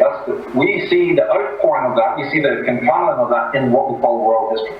The deeper you look, the more you don't believe the official stories that are told in school or in the history books or PBS, and you go behind the curtain and you really see how incredible this story is about how these people operate. And some of the techniques that they use is psychologically, specifically now focuses much more on psychological aspects of how they work on our psychology, how much they know about us. And we need to turn the mirror around and know as much about their workings as they know about us. Only then are you on the hook to disabling some of the stuff that they do, you see.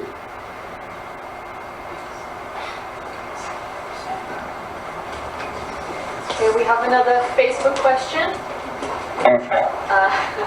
Do you think children should be taught alternative history when homeschooling them? Well, it won't be alternative. A small child, and of course he's in this predicament. The kid goes to Steiner school, so he's better off than some of the kids in the state school. And it's the old story of, I need to teach him, say in this case it would be the history of, Belfast, what's been going on in our country, right? So the kid has to learn the official story. And then you sort of sneak in, but actually it's this, so it's a bit of both. You need to sort of fill them in on the lie, so to speak. But remember, not all official history is false either. So, and in order to understand the alternative, you first need to know the official. So, I think it's not so much going micro-analyzing every little anecdote of history. What it is a simple tonal thing in which you've already sort of told the child, or let the child know, to question, to be skeptical themselves, to be critical themselves. That'll handle it. Instead of going into every little detail, that comes later. As long as they say, well, I learned this in school, I'm reading this in the book, or I'm seeing this on TV, or when I go over to, another party's house. This is the rhetoric I hear, this is the guff that I'm told. And instead of them being little know-it-alls this time, no, my daddy says it's not that, it's only, you don't want to go down that road. But they at least know in their mind to bookmark that and say, I'm sure that it's not true. This creates a very intelligent child who's then going to say, see, I'm using truth. This kid is using both sides of their mind. They're able to take on board the official, and they know, hey, I've been taught that that's maybe not true. Oh, now you've got a real philosopher in the family. You've got somebody who's well on his way to much, much greater understanding. Because remember, even your input might not even be too correct. So it's a weird, I think it's more like just giving the confidence to the child to question everything that it knows, with the idea that yes, we've done the same thing, it's not necessarily true. Or let's investigate it together. Even better, we don't know. That beautiful word, I don't know. Let's find out, And that can work wonders as well. Children have a natural curiosity anyway, they're always asking why. And they don't necessarily, if you actually watch children, they don't necessarily just suck it all in, they just don't believe you. They just don't, they always are questioning why, and they're always puzzled, and that's great. And once that innocence is combined with discernment and, you know, a normal bit of study on the matter, that's all you need to do, really. You don't need to really go through every little piece. Once the child gets the momentum moving, like it does it a couple of times, and realizes this stuff is lies, I've proven. How many of those do you need before the child's got the picture? The 3 things in history or 3 anecdotes about something that's been taught in school, the child finds out in whatever way, from talking to the parent or studying it himself, he finds out that it's bogus. Do you think that the job hasn't been done, and from now on, for the rest of his life, it's going to know exactly how to criticize everything? And we want that. We want more criticalness. We want more judgment. I want people to judge others. I want them to be critical of others. Our society is just trying to take it down, this politically correct stuff, the puppy-eared population where you can't even say the word Jew or Muslim or woman, or, you know, there's so many words you can't say now because it's not, oh my God, I'll go spare. Why not? You know, but this is the thought control, this Orwellian thought control that's creeping in more and more and more. But yeah, children are the key to the future. Their children are the key to overthrowing the greater evil. If you watch the end of post-humanism, we talk about that how children have it in themselves to be discerning, to know evil, to smell it a mile away, and we need to make sure that that's cultivated, not stifled. You know? Then we're really on our way. That's one of my master keys. I present that as a master key to overcoming evil. But in the meantime, before we got there, then there should be no reason for pessimism or fatalism. If there is a solution, even though that solution isn't quite put in place yet, well, that's all right. That's the future. But for goodness sake, don't at least be all pessimistic. Like I get so many emails from people, oh, it's all over, Michael, I can't handle it anymore. I don't want to know about this because it's so desperate. There's no way to solve it all. You know, there's no way to overcome them and all of this kind of thing. First of all, as I said, them are a very, very small, deeply frightened group. Right? They have a lot to lose. And they're not the rich of America. That's not the right target. Those people have been put there so that you think that they're the target. You know, how many, we had communism, didn't we, that always was telling you that the capitalists are the ones that fall. Oh yeah, these are communists living themselves in mansions? Haven't we seen through that lie? So, you know, there's lots of fool enemies put in front of us so that we try to play this game of skittles, you know, so that we focus on the wrong one, so that the real hidden hand, you know, doesn't get attacked properly or doesn't get exposed anyway. My name is Kaylee, and I've got a question for you, of course. I want to know what your perspective on mind-altering experiences, such as silent retreats, water fasts, deprivation chambers, as well as psychedelics, which I actually kind of loop those things together as a psychedelic experience, like ayahuasca, psilocybin, iboga, and their effects on human evolution. Also, do the elite practice these ceremonies? And why isn't it helping or changing their levels of compassion? Is that because of the psychopathic brain damage or things like that? And I use that term because Dionysus was the god of ecstasy and out-of-body experiences. That can be either through simple things like music, through sexuality, through other forms of ritual, and then into more sinister, very, very dark stuff, right? This is something that just comes with the ancient past. I still believe it's going on today. I'll be dealing with it a lot in I did deal with it in the Tree of Life book, and I'm going to be dealing with it in the video I'm doing on female Illuminati. They absolutely still do this. And if you know how to decode those rock videos of Beyonce and Rihanna and a lot of these other ones, by Lady Gaga and what have you, you'll see what we're talking about. So these are, I'm not saying that they themselves specifically, stereotypically know what the hell they're doing, right? But whoever's choreographing and creating those videos is without doubt, in my mind, you're absolutely involved in these cults. No doubt about it. Couldn't be. It's too deep. There's too much. They know too much, right? So they do use it, and they also use other kinds of drugs that keep them free even of disease. They've been dealing with pharmaceuticals from about the 12th century, 13th century and before. If I mention the group that did it, you'd know it right away. The Knights Templar. One of the cousin groups of the Knights Templar, basically in all they're really identical. It's called the Knights of St. John Hospital, or they're called the Knights of Knights of St. John Hospital, and they always wore a white tunic with a red cross, sometimes with a black cross. If you go to my Irish Origins website, I got pictures of them all there. Now those guys are basically the same as Knights Templar. There's hardly a difference. They're all run from Vatican City and more sinister groups. And it was their job. They opened the first hotels, that's where the word hotel comes from. Hostel and hospital come from the name of a secret society.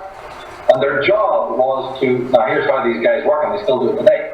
By pretending that they just were bending over backwards to cure the sick and the downtrodden of medieval society, of which there were so many, lame, right, all the sickly people with plague and pox and God knows what. So these guys had a brilliant idea. They start opening these, total hospitals to have these poor sickly people come in. But of course, we know that they weren't really curing them. What were they doing? Experimenting the hell out of them with all of these pharmaceuticals. And the pharmaceutical industries today have the same symbols on them, on the serpent and the staff and the black cross and the red cross and what have you. I made a deep study of all of this. All the Scottish Rite is hospitals are named after that in America. So you have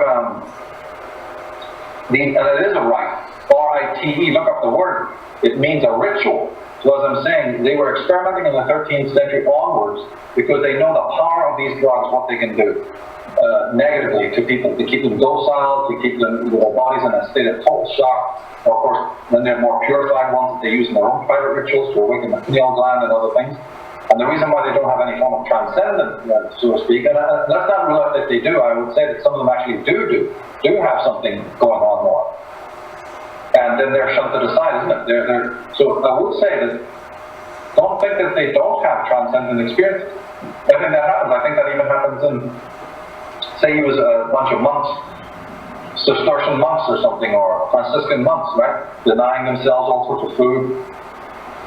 They're out of their heads because they're not even eating, They spend hours in meditation, their whole bodies are emaciated. So of course they're having these out-of-body experiences just from the simple lifestyle that they live, this ridiculous it's called asceticism.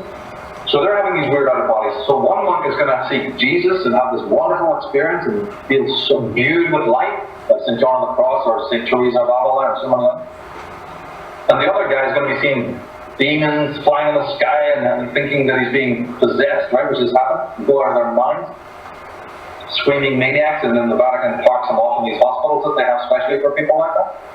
So I think that the elite do have, members of the elite do have transformative, but by the time they're then re-coached, by the time the other boys come in, you see, and take care, and say, all right, we're back in line, or shunt them aside, then of course it's over. Stepping back into the earlier question, I myself, personally, on a personal level, despise drugs of every kind. I have to go into the whole story of my life, why that is. It's just what I've seen and my upbringing and everything like that. So I have a personal dislike of anything to do with, pharmacology or anything to do with drugs. However, being a libertarian and a personalist, I absolutely do not tell other people that they cannot do that. In fact, I think it might be actually very beneficial for people. So if a person comes to me, as they all many times have, and I have people in my own family and friends who are like this, they've done it, they like it, they say it worked for them, then I'm not critical of that. It's just personally, for me, I got my other drugs, music or whatever it might be. So it's all personal. So I don't I think there's something to the shamanic thing. I have a great respect for the plants. I have a great respect for what they are and what they do. And if somebody wants to go and do it, then by all means go and do it. But just for me personally, it's not what I want to do. Oh, Michael Tsarion, how's it going? All right, no problem. What are your thoughts on the trend of people playing with magic squares when they play Sudoku? Yeah, are you talking about like a Ouija stuff? No, it's a game that's in the newspaper. It's called Sudoku. No, I never heard of it. Okay, and also related to numbers, what could the hexadecimal system underlying computers be having on the human brain? I'm not knowledgeable enough about it. I think that computers, I like them a lot. I think they're very helpful. computers, and I'm all in favor of technology. So But I couldn't speak specifically on the hexadecimal system at all, so it's not my forte. I'm not up to speed on any of that type of science. Yeah. How do we conquer the Illuminati? Great question. The answer to it is, first of all, to know what makes them tick.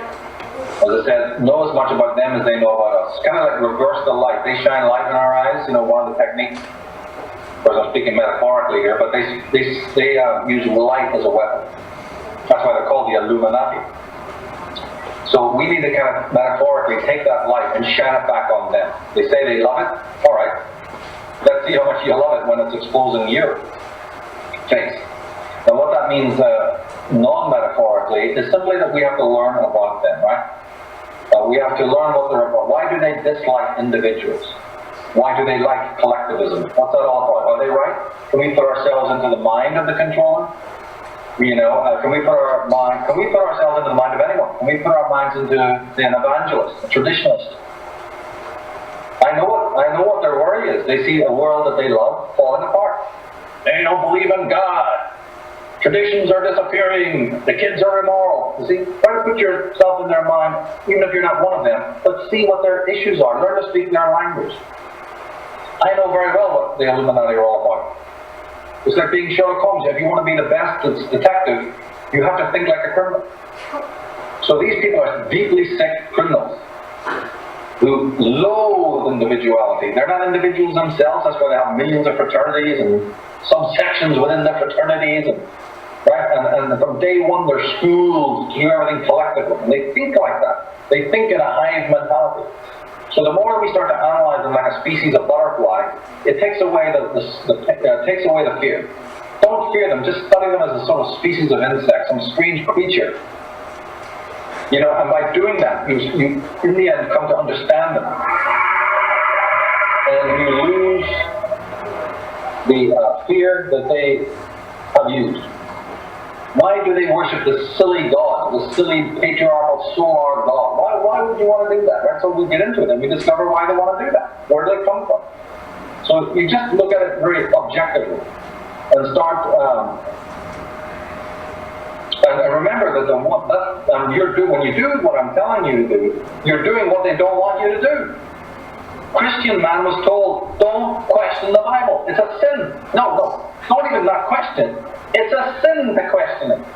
In other words, it's a sin to use your critical apparatus. What stops me reading the Bible for myself? They used to be chained to altars and the ordinary man couldn't see it. They couldn't open it and read it for themselves. It took centuries of death, mountains of corpses of martyrs to get people to pass the law that you could read the Bible for yourself. It's the same with all these other religions. Right? They've taken the ancient scriptures and done devastation with it. They put man against woman and the human race against animal kingdom. Right? You're sinning just to think of it. If you just think of something, you're sinning. As I said, love God, love humanity, but don't love yourself. I mean, how many things can they get inverted before we realize? So it's about finding out what's wrong and turning it back. It's like mirroring it and turning it back. And then asking ourselves, don't forget, like I said, put yourself in the mind of the other person. Would we really act differently ourselves if we had the reins of power? These are important questions to ask. Are we any different? How many people am I enslaving right now, as a matter of fact? You see, so there's a lot of... We have this problem with these Illuminati. But we must learn to learn from them. And I know that many of my fellow researchers who are coming from a Christian background like to think of themselves as the first and only group of opposers. I've had this problem before, and I remind them, look, I'm glad to have you. Bring your tent and put it on the battlefield, but do not, and raise your flag, and we'll all respect you and come to the table, but don't try to say that we all need to disappear. Evil has been in the world long before the birth of Jesus Christ. Long before Moses, evil was on the planet. And somebody was fighting it, and they weren't Christian. So when it comes to the fighting of evil, know your place. You're welcome, your weapons are needed, as long as you're fighting the same goal, which is the principalities in high places. But don't come over here and say that the ancient people, white magicians, white warriors, who are fighting centuries, aeons, this very same evil, that now we all just got to disappear because you come in here? One group can't do it. So I say that we all need to work together from whatever field you're in, Muslim, Jew, Christian, whatever. Right? Once you're facing the right enemy, that can happen. But of course, when we look deeper, it's impossible. These people are into religions that were created by the Luciferian groups we're fighting. So this is where they are weak and we're strong. If a person is coming from a neutral place, they're strong.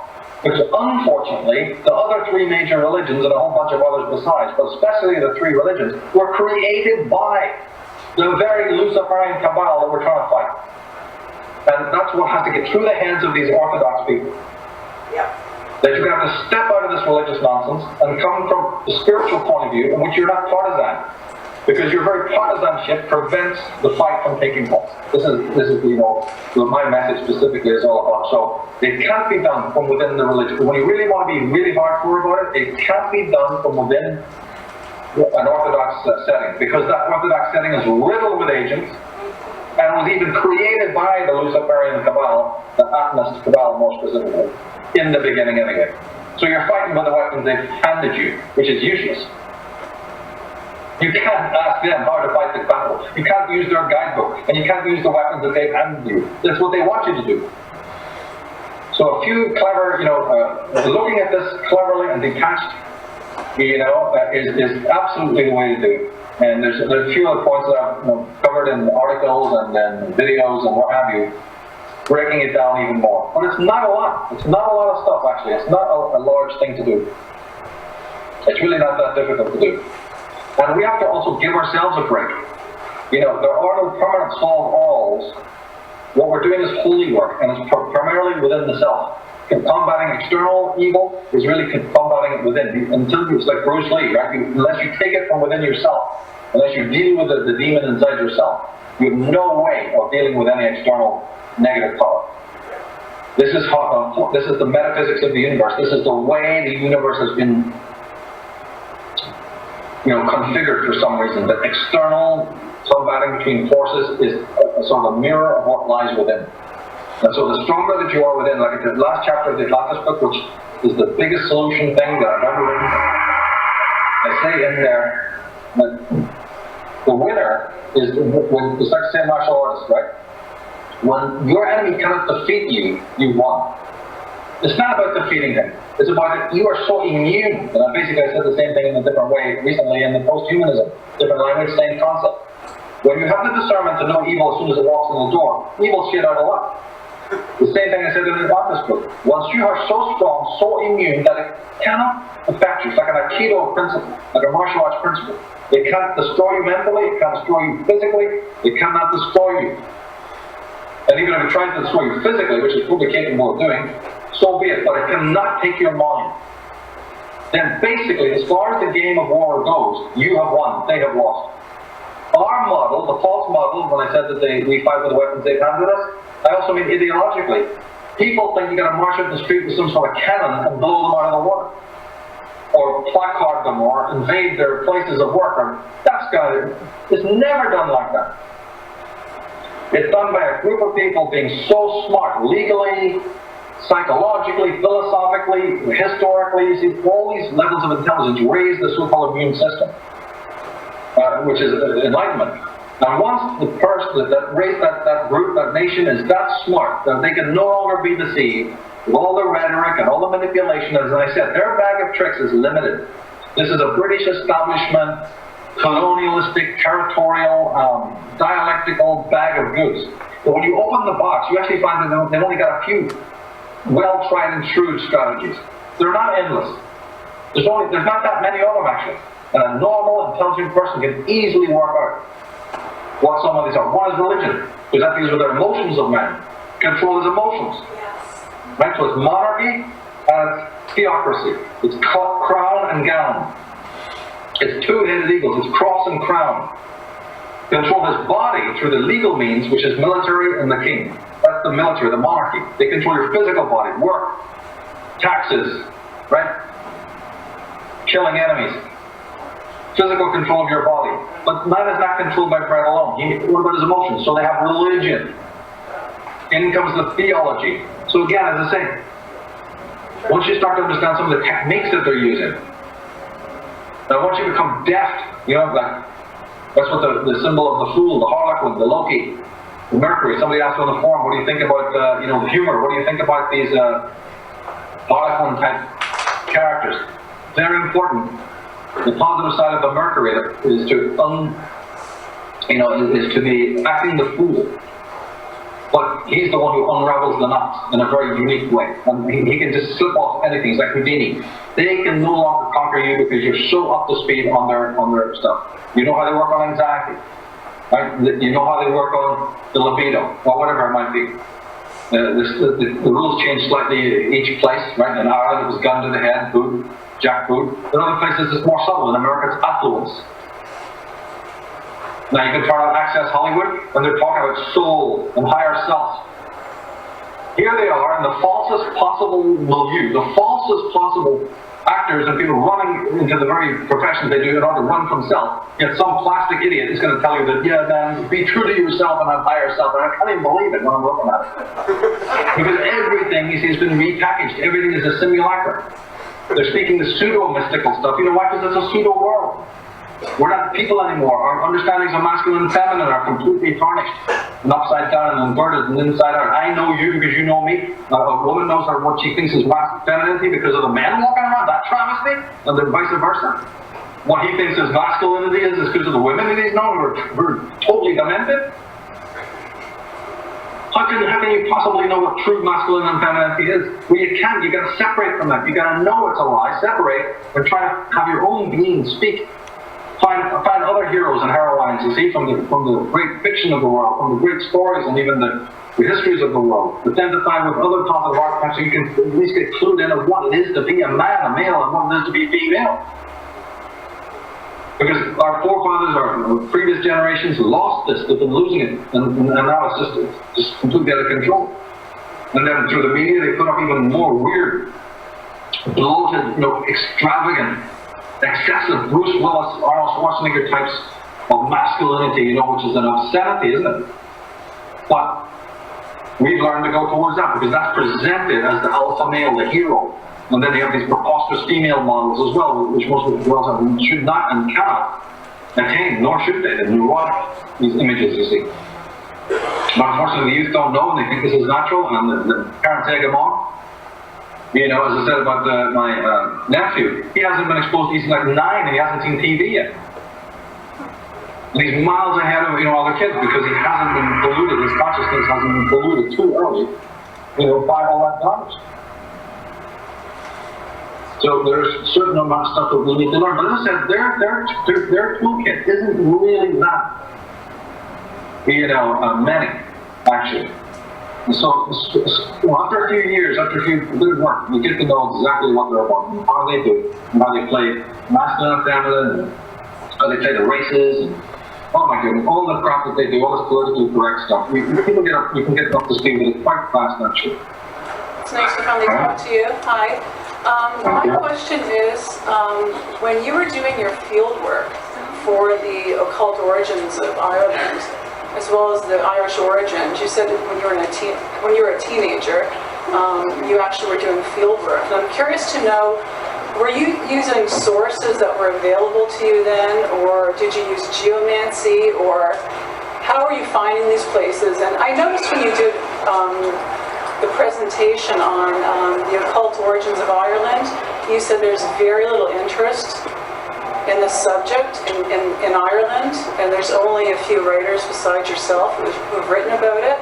Is it the lack of available sources, a lack of interest, or has that country just been so plundered of all of its natural origins? Because anytime you see any sort of discoveries, it's always now it's in the Middle East. There's a reason for that. But you rarely see anything come out of Ireland anymore. There's nothing to come out of it. It's been funded on many fronts. When I get a bit of time, because right now I just finished the Disciples of Tsarion book, and it's going to be up in Kindle soon. within the month. Hopefully when I get a breather from that, I'm putting up a video on my YouTube channel on slave films on Ireland, another little, it's part of an ongoing series called The Occult History of Ireland. And I'll go into some of this stuff. But the two pieces out of it to answer your question is that, now this obviously is an overstatement, but I often say that there are no Irish people left, there's only Catholics. And what I mean is that the Vatican has so much power through the Jesuit order that basically an Irishman thinks of himself as a Catholic, or that group of Protestants up in the north, who are mostly only defined because they're antagonistic to the other group, if you get my meaning. Now, two things. One, that doesn't mean that I'm against Catholics. I'm not saying it because I have something against individual believers in that. No. What I'm saying is the institutionalization of the Irish mind is so old. We're talking Norman invasion and before. As you have obviously read my work, so you know it goes way back to the Athenists, the Milesians, the Tsarions, that reincarnates in different forms of tyranny, the Norman invasion. So here's a bunch of Catholics in Ireland always complaining about the British Crown did this and the British Crown did that, and they're our enemies and the Protestants are our enemies. But the Normans, who were Catholic, killed off the whole of Ireland more than any British Crown has ever done. I'm not exonerating the British Crown, I agree that they were treacherous. But why do you always forget this little moment in between when the Normans, right, from France, the famous Norman invasion of William the Conqueror and his gang into Ireland, killed off most of the country and took out all the bards, did as much damage, if not more, did do more, but they're Catholic. Why do you never mention that? Why do you just jump over that and start blaming the British government? I find that disingenuous and I want to know why you're doing it. So yeah, the colonization of the Irish mind into being religious Catholic, Italian, right, religion, and nothing to do with their own roots. They're like a sort of disembodied group. Then through all the insane violence, and then here's your foe enemy. Remember we talked about how they present foe enemies? Here's a case in point. Foe enemy. Other group, foe enemy. And then they're added like Tweedledum and Tweedledee. Opposames. Who created those opposames? That's what the video will be about, right? Next level to what you're talking about is a dearth of information. I had no information at all, except intuition. What happened was that I tried to go into the Ulster University, not the Ulster University, but the Ulster Museum, which is up near where I live in Belfast. I went into Queen's University. I just got the cold shoulder. And I tried to make, here's me walking in with my motorhead t-shirt, trying to make appointments with, the such and such cartography, department head, and all of this stuff. Back you go. It's such a patriarchal school tie system that if you're not a degree person from the university that you're dealing with, and believe me, what do you think response you're going to get? And I went to over 3 prestigious places, walking in, who's this guy out of the blue? Asking for maps of Ireland, not in English, but prior to the coming of the British troops, whose job it was to change the names of Gaelic into English, right?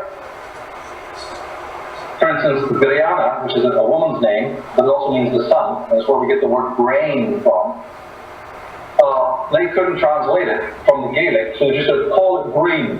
So everywhere that was Grian something, the ancient pagan Celtic Grian, they just said, call it green. So it was Green Castle, Green Hill, Green Fort. It became green, but in fact it really meant Sun Fort, or Sun Castle, or Sun Fort, right?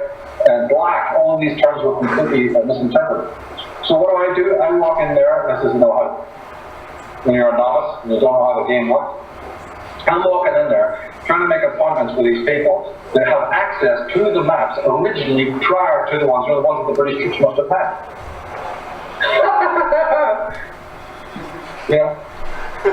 There's no chance. And so I was just pottering about and not taking no for an answer. I then just went with a magnifying glass, and I had this acquaintance who did a bit of mathematics, and he had a car, and he had time on his hands, so I coached him to just going around all these ancient sites, partly taking the tours that they give you there, and then also just going off and doing our own research. And he was mathematically skilled enough. He worked in a bank, and he knew how to do enough, at least, to get a map and use those cartography skills to know what direction we were going. And if you found one, what I was showing him to do was that when you come to a stone circle, you have the famous, the main stones of the stone circle, but out scattered quite far away, sometimes as far away as like maybe 50 yards or 100 yards, and sometimes in some cases further. You have another little pyramid stones. They're just like thrown there, appear to be thrown there, but they're not. They're the marker stones by which you create tangents on the main circle of the stone circle. So he knew how to do that, and then we find out where other stone circles were. One stone circle told you, like a dot-to-dot book, where other circles were. So we start going around doing this, and of course we're knocking on people's doors because those stone circles are in their back gardens, and they're amazing. How do we get there? How do we know that it's there? So he was convinced that this, my intuitions were working, and so the only facts I had at that time was simple observation. In the field observation, some of his calculations that absolutely proved that there was a matrix of stone circles. And I had a few books, Mary Kane, because in the 1970s there was a revival of this pagan scholarship with Stephen Mitchell's book, Sir George Trevelyan, Mary Kane and Lady Catherine Maltwood.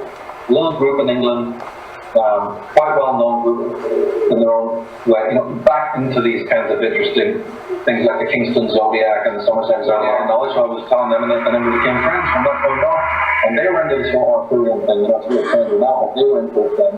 And I was into the sacred geometry. So then finally I got a few books from their store. I think that's where I got some of the Mary Kane material. And then she wrote a book called the Kingston Zodiac, and it just sort of went on from there very, very slowly and very haphazard. And just trying to go around the town and look at the sacred geometry and the layouts. And you're actually getting quite a lot of knowledge, but you just don't think you are. Now looking back, I can't even believe how much I actually did learn from that. But at the time, you see, you're poverty-stricken, and nobody's interested. It's very, very, very tough to get even friends or whatever into this. And so you're very alone. And then finally, when I went to the States, it picked up steam. More bookstores, more access to books about Ireland and stuff like that. But in the Irish context, it was very difficult. And remember, even today, the videos that I put up on the subject, if I was to try and go to Ireland and do those live, I don't know what might happen to me. If I went there, you can't go and say those things. You can't get on a stage. I had a top producer from RTE contacted me last year, all aglow wanting to do the Irish Origins, as a series or something like that. And I had to tell him, you must be joking. You'll be dead. I might be dead, but I don't care about that, but you and your family will be dead. And I had to put him right, because you are not going to work with me. You cannot do it. I'm saving your life by saying it's not the time. There are formats that we could work on that might reduce the problem. You don't do it the way you're describing it. I laid out a couple of other formats for him that would make it softer, so that his producers would accept it. But I said, you've got to realize that even just that you have me, Michael Mtsar, and even that one line that we've left in, have you any idea of the alarm bells? Have you any understanding of how Ireland is controlled? Have you seen any other shows like this? Am I loaded? Am I rich? Am I invited? Has anybody invited me in Ireland one time to anything that was even half decent? Are there any other conferences that you can? No, there isn't. Excuse me, take a page out of that. It's too soon, it's too early, you're too close to the bone. The Vatican controls this country utterly. But it's not even the Vatican that's controlling it, it's something even more sinister that basically started in Ireland 2,000 years ago or more. It's one of their prizes, you see. They're not going to let that go, and they're not going to let somebody rise up. If anything, they're going to make sure that you don't rise up, they're going to do the opposite. So these little things I put up on the Irish Origins, the books, obviously, but even the little videos and the little free stuff on YouTube, those are rare and brilliant, if I even say so myself. Those are absolutely incredible that they're even up, that we are even in the era in which that knowledge can be shared. Now, granted, I always tell you who my mentors are. If I'm using the work of others, you damn well better believe it will be mentioned verbally and in writing. So I do know who I learned from. But the very fact that I'm even able to put those up, is incredible, and people should be watching it because the information in there is not so obviously found in a lot of other places. And then if you have somebody like John Phelps or another guy who's doing great work exposing the Vatican, but what is he? He's standing on another, swamp. A lot of these people are coming in my opinion, dare I say it, they're coming from another sort of Mysterion. They're doing great work, but what are the fuck they believe? They're believing in another delusion. So, there's pitfalls all the way across the line here. But absolutely, in Ireland, it's still, the time is not right for any of this. They're so hurt as a people. And the rake has been so deep that they've lost any concern with the ancient ways. And even though there's always, in every country there's always a little subculture of people who's into that, on the whole they couldn't give a damn. And Belfast is worse now than it's ever been before. It's worse now than it was even when there was terrorism. Because now it's economic terrorism, it's so-called affluence. It's the almighty dollar, you see, that's made people go with their paper thin now. The city's been all decorated and modernized and they think it's wonderful. And if you artificially suppress it, people love it up and then let the spring go, what do you think you're going to have? A bunch of gormless people who are 24/7 partying and thinking they're free. It's a good cop, bad cop. Now, all the while, there's another action going on that's going to cause more terrorism, more violence. The problem of violence has not stopped. It's going to erupt again. But first, there's this, there's a little bit of this Dionysian sort of approach.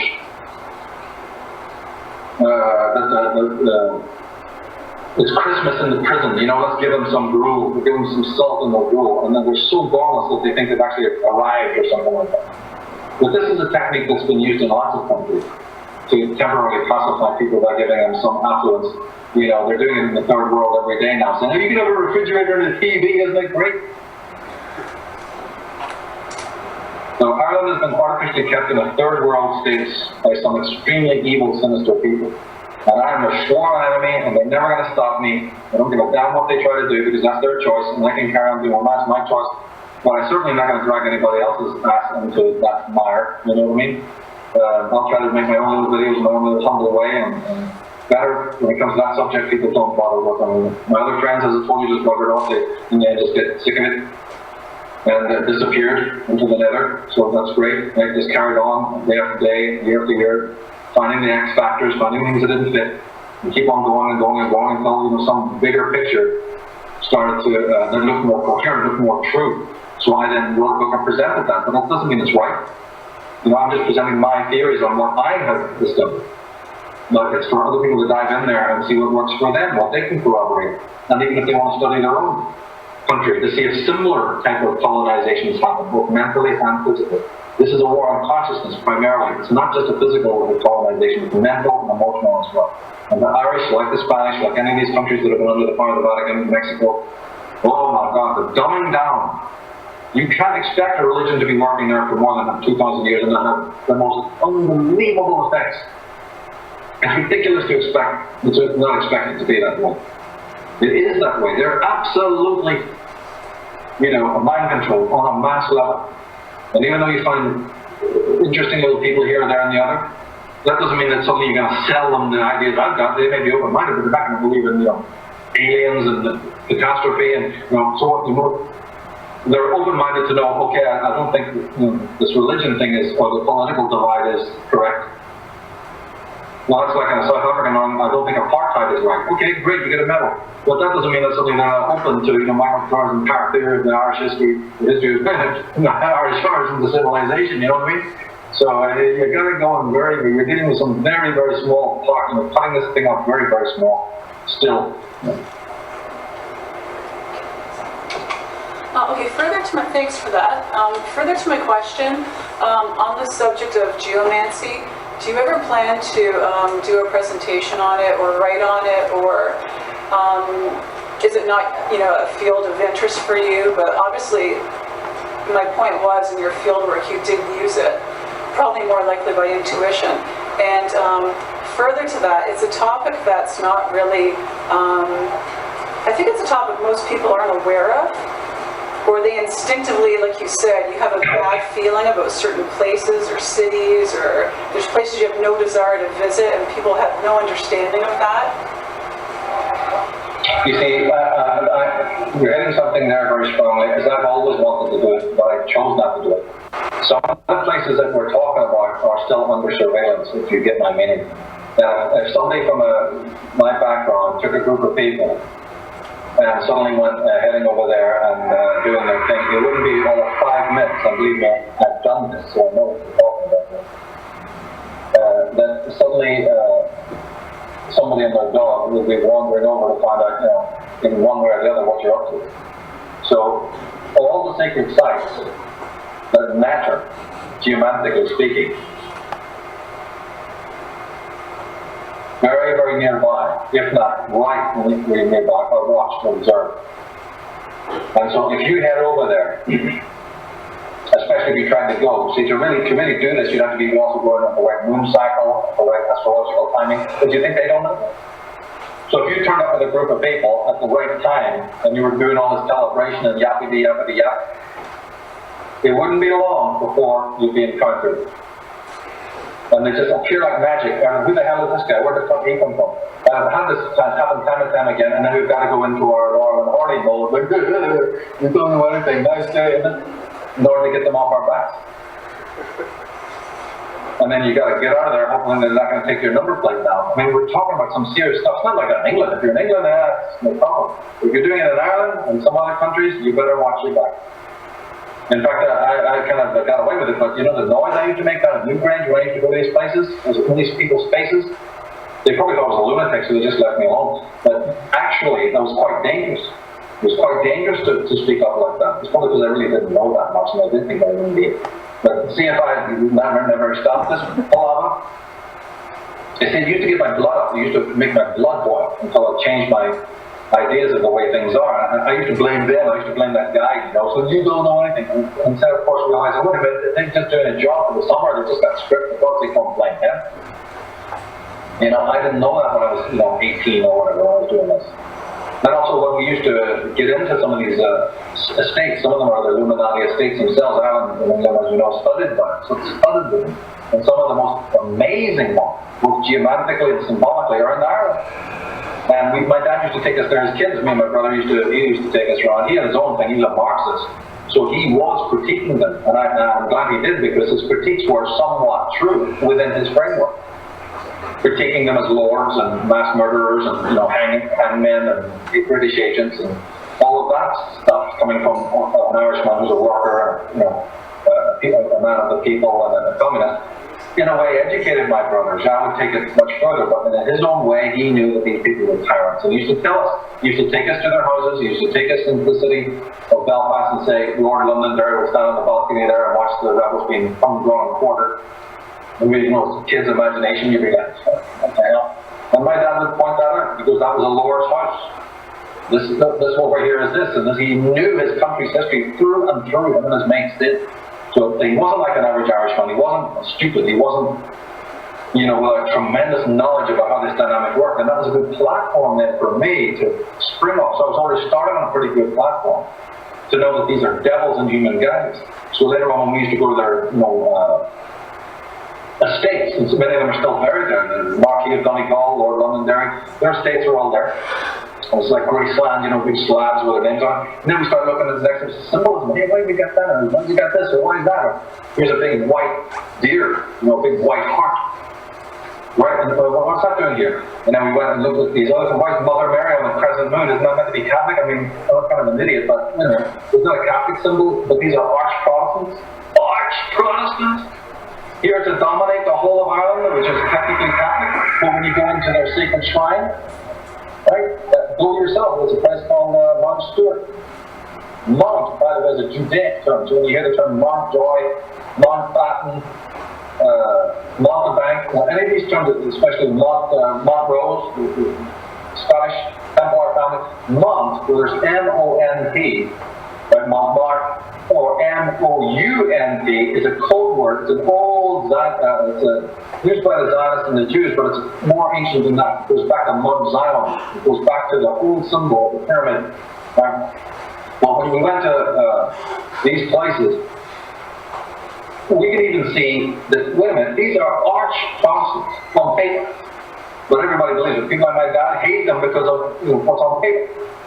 But he doesn't see the contradictions. What the hell is Mother Mary with a crescent moon and the stars, which you only see venerated by Catholics, doing in their most sacred precincts of this so-called arch Protestant stuff? Something doesn't add up. Why is their entire estate gardens designed by an Italian Catholic, shipped in from Italy back in the 16th century? Why is the whole building, it just goes on from there and there? Why have they got big Irish harps and Celtic this and that? It just doesn't add up until you start working it out.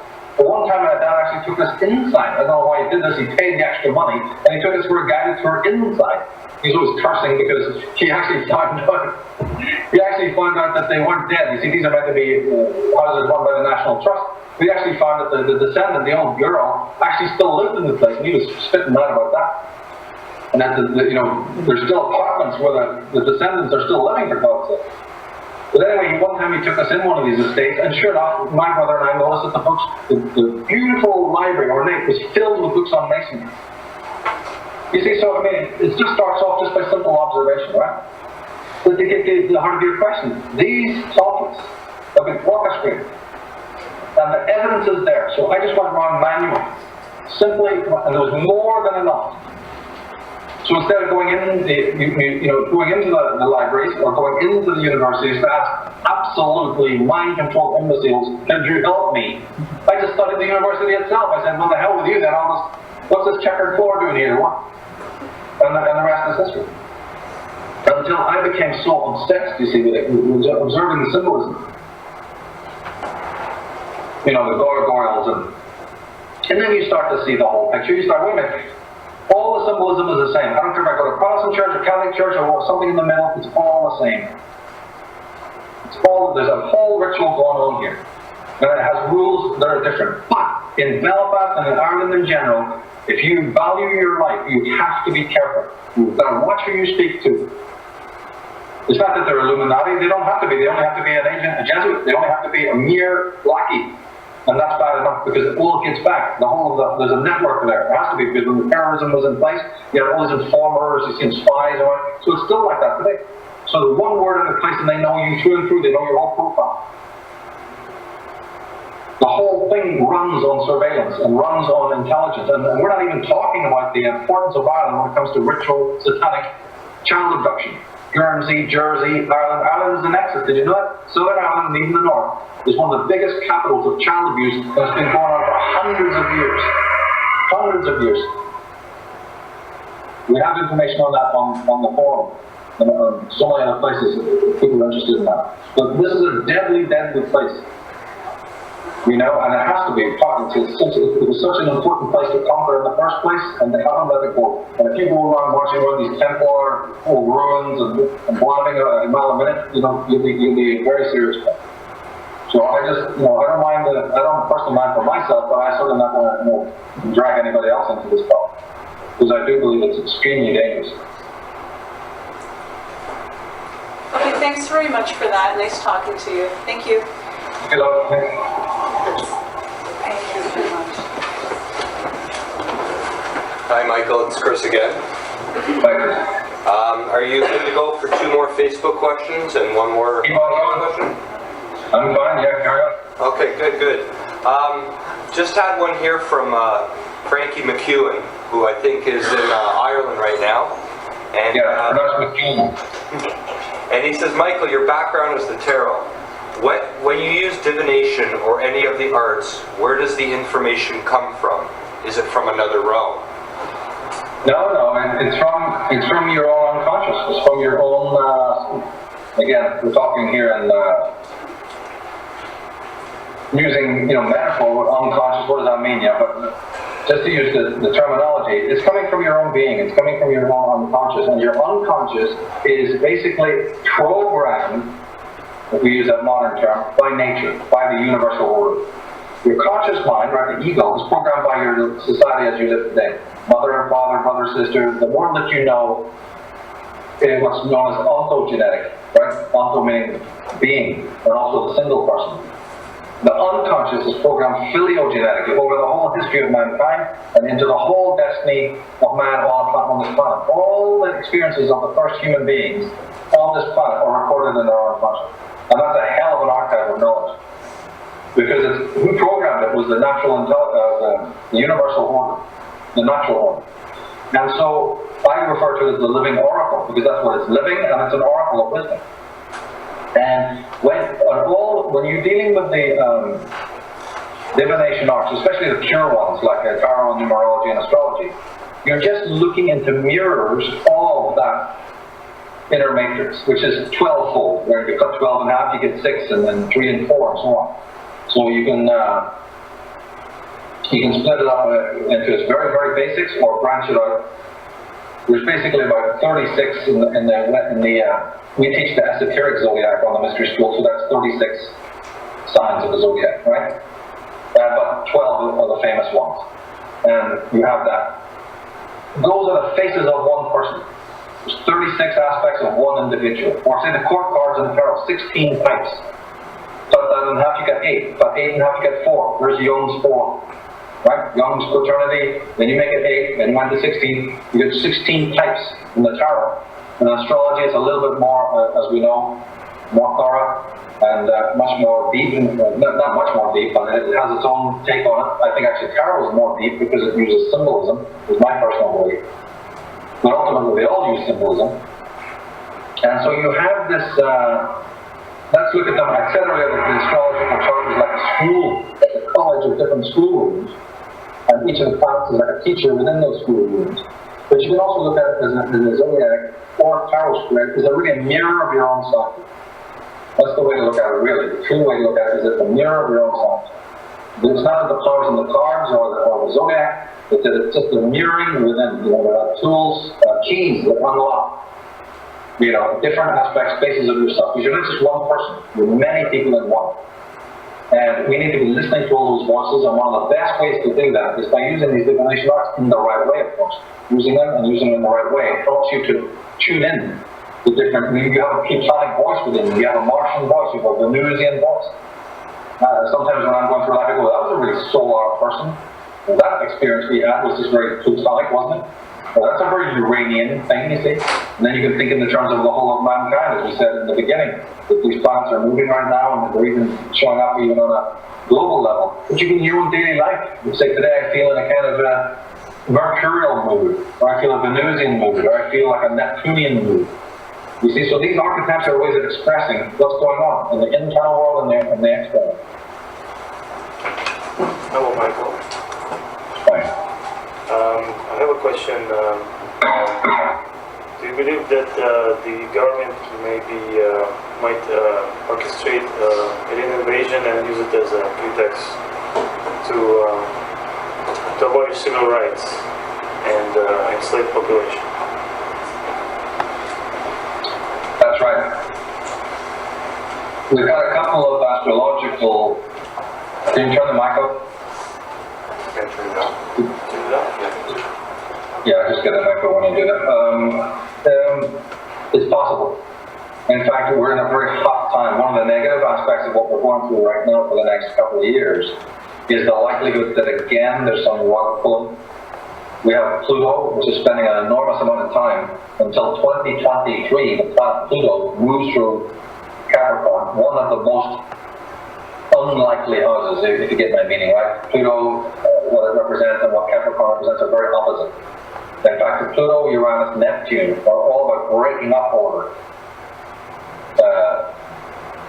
And the more fixed that reality is, the more it stands to break up. The more flexible things are, the less effect. So anywhere where there's, so let's take it spiritually. The good thing is that any fixed patterns, stuff that's never been dealt with before, both on personal life and also in society, it just has just been hard nuts to crack. With the archetypes that are moving now, it's going to be much easier to unfold those. And that's a freeing experience. The ultimate success of this, like I said in the article that I was referring to Nika earlier about the article, Age of Revealing, I spoke about that feeling of liberation. It's a spirit of rebellion. So these planets, what we call them planets, they're not really planets by the way, I believe in something different, inner zodiac. But let's forget about that for now, just speak in normal astrological terms. Pluto, Uranus, and Neptune, you know, loosen up old structures, break down fixed patterns, and call for new ways of doing things, new approaches, new experiences, different techniques, different visions, different insights, all helping the man who wants to be free. So the man who really wants to be free should not be pessimistic. No matter how much chaos is going on around the world today, the man who wants to be liberated should like it because it is actually helping that to happen. It's a gray area between two massive, epochs. But the same forces are very threatening, are they not, to fixed structures. So anyone who refuses to be flexible, which is mostly who are they? They're the establishment, right? They don't like that. because it's very threatening.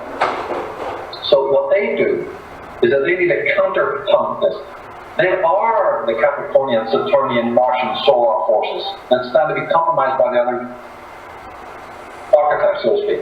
So the solar forces, the Luciferian forces, the Martian forces, these forces are represented more by the sort of the light, the dark light, so to speak. They do react in the way that you're talking about. And we're right in a place right now where deception can be even more. Right, this thing I said earlier about Neptune going into its own house of Pisces. The downside of that is more deception, even more delusion. Uranus moving into Aries, more belligerence, more control, more craziness, right? More absolute debauchery and mania. Pluto moving through Capricorn, more corruption, more white-collar crime, more banks stealing your money, more oppression from the IRS, and possibly, as you're saying, even a full-blown attack. In order to create this attack so that your other movement is deflected, isn't it? It's like it was a General Archibald Wavell said, if you're watching the right hand, you don't know what the left hand is doing. So these people are amazing. If they set off a bang here, all eyes turn, and you don't notice the crime of the guy getting knifed in the back, right? Or the woman being abducted, because everybody's focus is down the street at the explosion. So these people are quite capable, just like they did at 9/11, in order to distract you from something that's happening more amazingly over here, or a deeper crime, let's say. That crime being ultimately globalism, they're smuggling it in every day in a million ways. Or let's take one scenario. I'm not going to say this is going to happen, but let's give you just one scenario. In order to force Western man back to the churches, be they Protestant or Catholic is irrelevant, but just to get you back to being Christian, they put a bunch of Muslim fanatics. They don't have to work very hard, they are pretty fanatical. But by constantly putting them on the TV, and then putting a constant barrage of films showing the Teutonic Knights and the Knights of, Templar, which many movies have been released, and at the same time showing you the threat of Islam. Remember, this was a historical thing during the time of the Crusades. The non-thinking Christian moron now becomes more, goaded towards going back to his churches because he's been programmed, because he's seen Liam Neeson riding out the war or something like that. And people are this impressionable. And drip feed. So you move the Jew in. No, we have to move the Jew. It's a checkerboard, right? Now let's bring in the Muslim. Right. Because that will create this. And then you create that. Do you know that? So all the Sundays for 2,000 years of Christianity, because Sunday was always a day of rest, the human heartbeat pulsed slower on that day. Because for hundreds of years, the Sabbath was kept holy, nobody worked, and therefore the biology started to match. What do you have now? War movies and soccer and football on a Sunday. I don't know if you have it in Canada, but you certainly have it always on Sunday now in America. It's a new phenomenon. Why? Because they won't give you a minute. You're not going so deep as the fetus stage, but you still are having a bit of rest, or at least your body is. Well, they don't want you to do that. They want you to cope up, pump it till it hurts, get going. So it's war films and football. War films and football. On the very day that even your body has learned to detune itself and at least have one moment of quiet. So these people are absolutely working on us all the time. And they do it now through their greatest oracle, the media. All you gotta see is Johnny Depp dressed up as a Teutonic Knight, or Brad Pitt as a Trojan warrior, and that gets, and it's not to say that some of these starts are not semi-legitimate, but by putting Hollywood money into it, and so that's one scenario. And then we ride out to war, and they ride out to war to us, job done. As long as you can keep these people fighting down there, then the real enemy on the hill, right, has no threat. A small group of people, high up on the hill, watching and say, this one's getting old, they're not fighting anymore. See those guys all sitting down?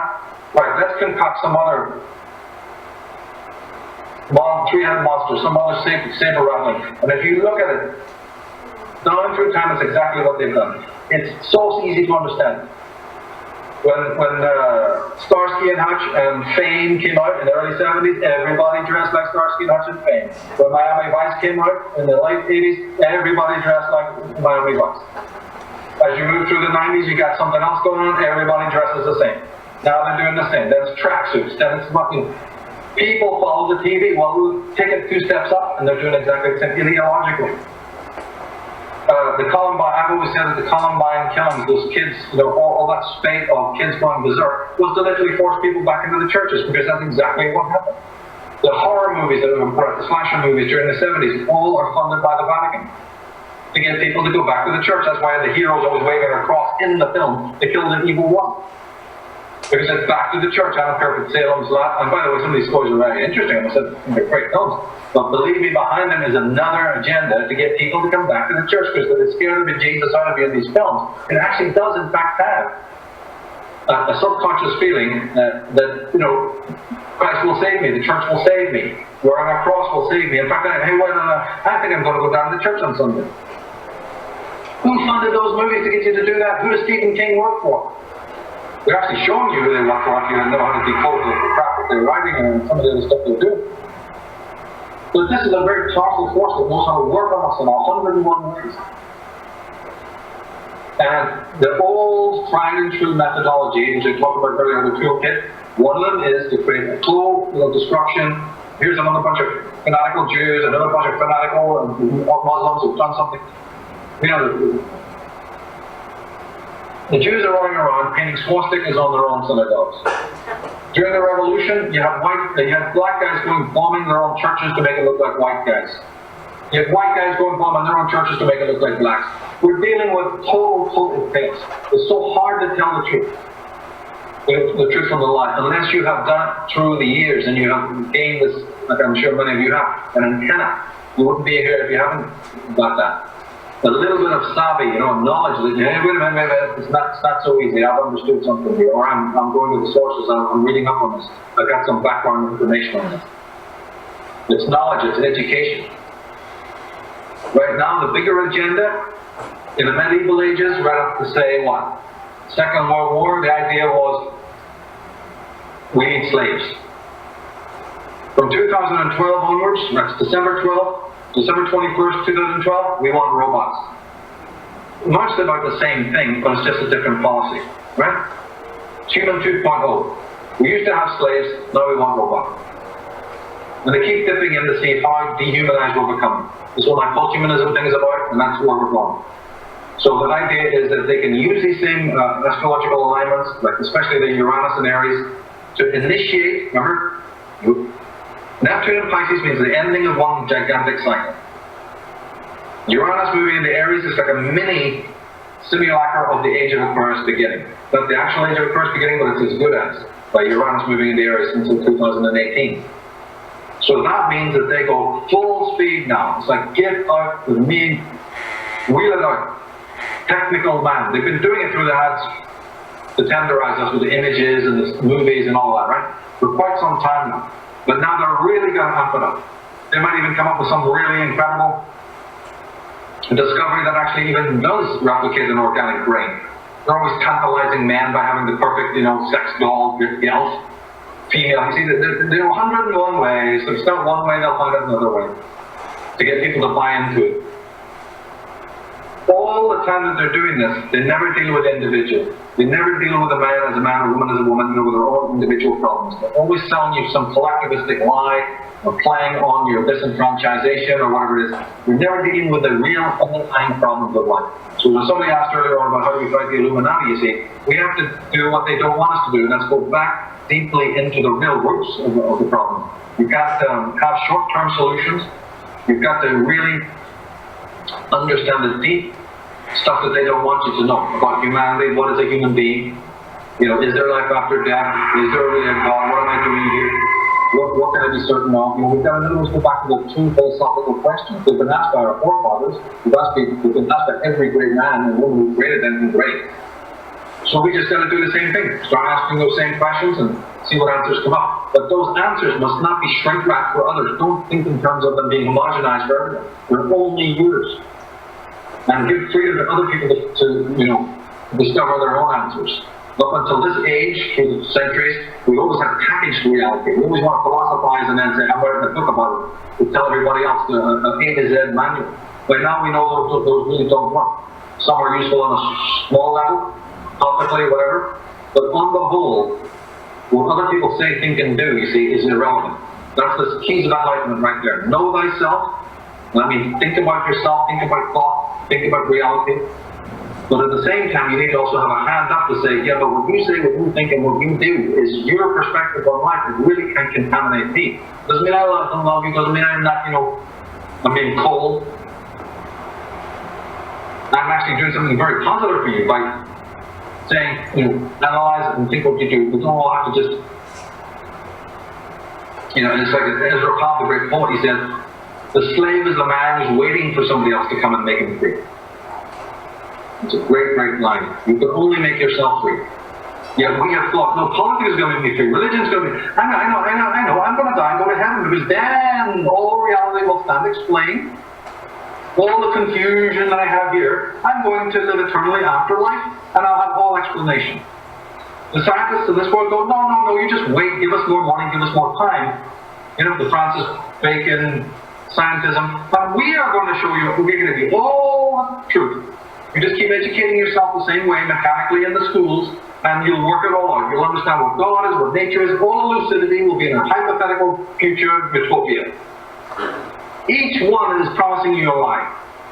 Nature changes as you change looking at it. How can there be certainty about anything?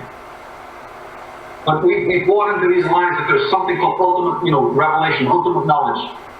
But we bought it. We bought this ticket, and by doing so, have empowered the worst tyrants, who keeps wheeling that out and keeps selling it to us.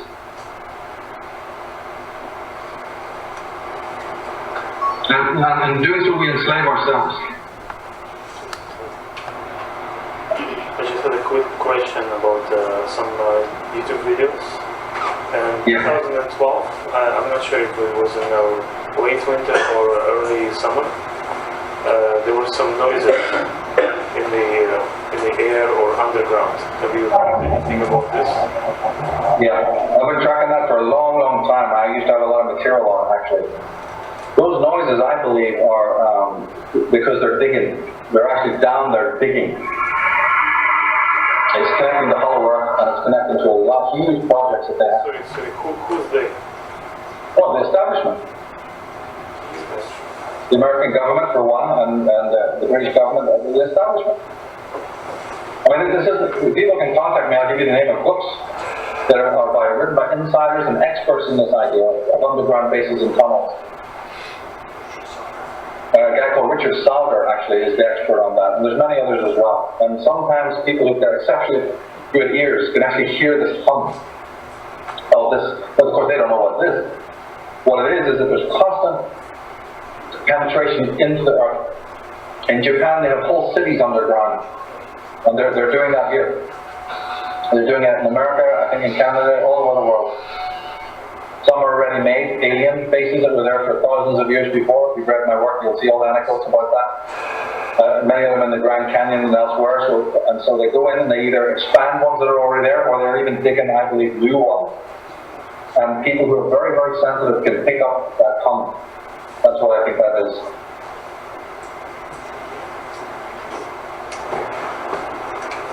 Thank you so much, Michael. You're welcome.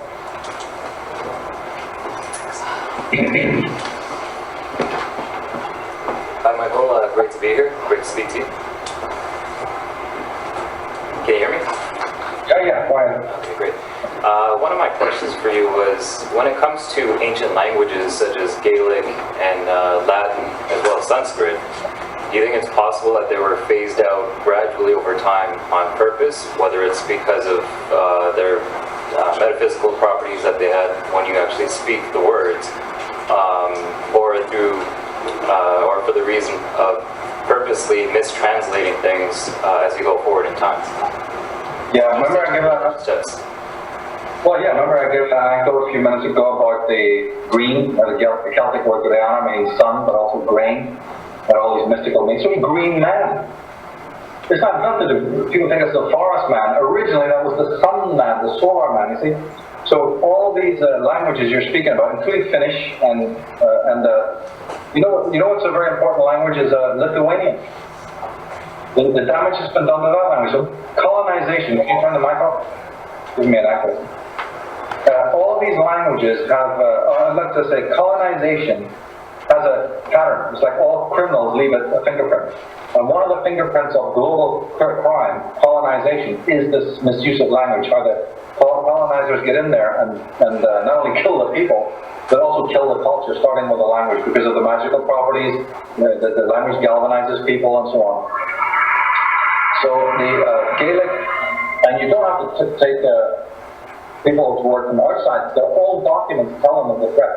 In Ireland, British troops were sent around. They would have 3, a captain and 2 sidekicks, right? Were sent to almost all the villages in order to make new maps. And this happened across the whole of Ireland and other places as well. The Gaelic especially, because Gaelic is in 3 forms. There's ancient Gaelic, there's Middle Celtic, and then modern Celtic. And the modern Celtic, the later Celtic, and the old Gaelic is almost like very, very far apart now. In Sweden, they have the old Swedish, and they have the new sort of swing Swedish that everybody's speaking now. And people who know there's big, big difference. The pronunciations are utterly different. There's been a whole debauchery there. Lithuanian, Finnish, Iceland, all of these languages have some debauchery. Some of it's natural because the people just speaking these swing, sort of half English, half, the traditional language. But also a lot of it's deliberate, coming out of the books in the universities and whatnot. And so this, and again, you don't have to go to the bunkers. Their own writings will tell you how dangerous it is. Queen Elizabeth I, it's in the Irish Origins, Volume 1. Queen Elizabeth I, Sir Francis Bacon, they sat down and they really went after the Irish language. It was made illegal. I mean, you could have your hands cut off. You could be cut to pieces if they caught you speaking the language. But it wasn't only the British government. The Normans banned the language. So even these are people who, again, as I said, that strange, well, my work features a lot of contradictions of history. The strange contradiction of history that Catholic Normans from France come in and murder all the Irish Catholics. But you wouldn't hear that today from a Catholic. They'll be blaming the Protestant crown until you remind them, but then they change the subject. They're always telling about evil Oliver Cromwell and the British crown. But then you have Knights Templars and Knights Hospitallers, the De Clare family, and Strongbow, and all these Normans coming over and slaughtering your people. If you're Irish, then why are you not telling me about that slaughter? See, as I said, my journey was stumbling over all these contradictions, one after the other. And I demanded an answer. And if I couldn't get it from my dad, or the school teacher, or the guides, or these other people, I didn't give up. I just kept going and going and going, tenaciously, until I found the answers. So the Native American Indians, first of all, they didn't want Gaelic hanging around, because Gaelic is a proto-language. Sanskrit is based on Gaelic. Hebrew and Aramaic are based on Gaelic. Algonquin in America is based on Gaelic. So you don't want the current language hanging around. And Gaelic involves also the Ogham script, which has been found in America and so many other places. All the names of the 12 tribes of Israel are Gaelic names. Somebody asked on Facebook about Lu, the great sun god. You can't, you could write a book on that word alone, L-U-G-H. And what that word means and where it comes from, and Lu, the Solar King, he was the Solar King of Ireland. And how that name gives a rise to hundreds of other names, like Lourdes in France and Louis, the modern name Louis. Louis is a term in masonry also. The Isle of Lewis, which is the structures on the Isle of Lewis are in direct alignment with the pyramid. And the Isle of Lewis being the capital of the Druids of Britain. Why is it called that? Louis, the French name Louis, King Louis. You see, what is all this? You can just go on forever. Lugal, Logos, the Christian word for the highest Holy Spirit, Logos, is actually from a Gaelic word. London is Lud, Dunham, meaning castle of Lud. And where the actual castle was of the pagan god Lud is where St. Paul's Cathedral, the Christian church, just happened to stand. And if you go in there, you see a giant black sun on the floor, wonder why. You see, so one just thinks Jesus just never stops. This thing just goes on and on and on. And in masonry, a luis is a stone, a small gadget or tool, like a stone, that's meant to help lift a bigger stone. So there's a lot of metaphor in that as well. But the word actually comes from a word that in the Gaelic language referred to the rowan tree. So the word originally meant a tree. Like all mythology goes back to tree lore, right? Yew tree turns up in Yehu or Yahoo. So Jehovah or Yahweh is originally a god of a tree god, tree deities, tree worship. We all know that the Druids, their first cross was to cut an oak tree in the shape of a cross, right? And the term that they used to put on it, was Jesus or Isus, because Jesus is a re-scripting of the old Gaelic Irish god Isus. He also has other spellings of his name. He turns up as Isa. That's Horus's original name. Horus is not called Horus actually, it's much later. He's originally called Iusa, I-U-S-A. The Irish forest god is Iesa, I-E-S-A. The I becomes a J, right, in Roman, so you have Jesu, or Jesus. But the symbolism is all the same. There's not two trees in the Garden of Eden, there's three. They forgot to tell you about the oak tree that Jacob, takes and buries all of the, one of the prophets buries this, in Genesis in other words, not the Garden of Eden, sorry. In the book of Genesis, 3 trees are mentioned. There's the 2 in the book of Genesis in the Garden of Eden, but the book of Genesis also speaks about an oak tree under which the prophet buries the idols of the pagans that he doesn't want to worship these idols anymore. There's a big story in that. Why under an oak tree? There's a bloody Druidic symbol if ever there was one. You have Moses building 12 stones. Do you know that in the Bible? In Exodus it says that Moses erected 12 stones in a circle on a hill. I mean, if that isn't Druidic enough for you, I don't know what is. And then Moses with his horns, just like the old forest god Hern. Hern is Hermes. The Greek picked up Hern, the Gaelic Hern, and made him Hermes. But Hern with the stag antlers is the crown of thorns. The crown of thorns is nothing more than stag antlers of the early stag forest god. But then you see Michelangelo's Moses wearing the horns and then Jesus being that crown of thorns. It all goes back to the original Gaelic language, so to speak, or tradition. But what they did was, just like later on, they sent troops around to change the names. In the 13th century and 11th century, just after the advent of Christianity, agents were sent around the whole of England, France, Germany, and England to desecrate all the churches and shrines of Hern. He's actually also called Tsarion. And one of his other names was Nicor, from which we get Old Nick, because he was demonized. Remember, any born god is demonized. So Old Nick comes from the old name of one of the names, the English name, I think, of Hern, which was Nicor. They went around and all over Western Europe, they desecrated the shrines. And so basically there was no artifacts. Everything had been destroyed or sequestered away, and only one little bowl called the Guldestrap cauldron was discovered by neutral people in Germany, I think, and in it was finally an image of the horn god. And there was maybe one other. Right? So out of hundreds of years, only about 2 images of this god was discovered. But here's the weird thing. When they discovered the Guldestrap cauldron and looked at the image of Hern, the scholars of the 18th century, 1800s, noticed that his pose, sitting sort of like in a yoga pose with these animals around him, happened to be identical in India to the exact same god called Pashupati, Lord of the Animals. And suddenly, these 2 pieces, so look at fate. The only image that you had of Cernunnos happened to show up in India as the oldest god known to the Indians. The Vedic Indians, right? Ergo, somebody has traveled between. How can you have the same god at either poles of the world?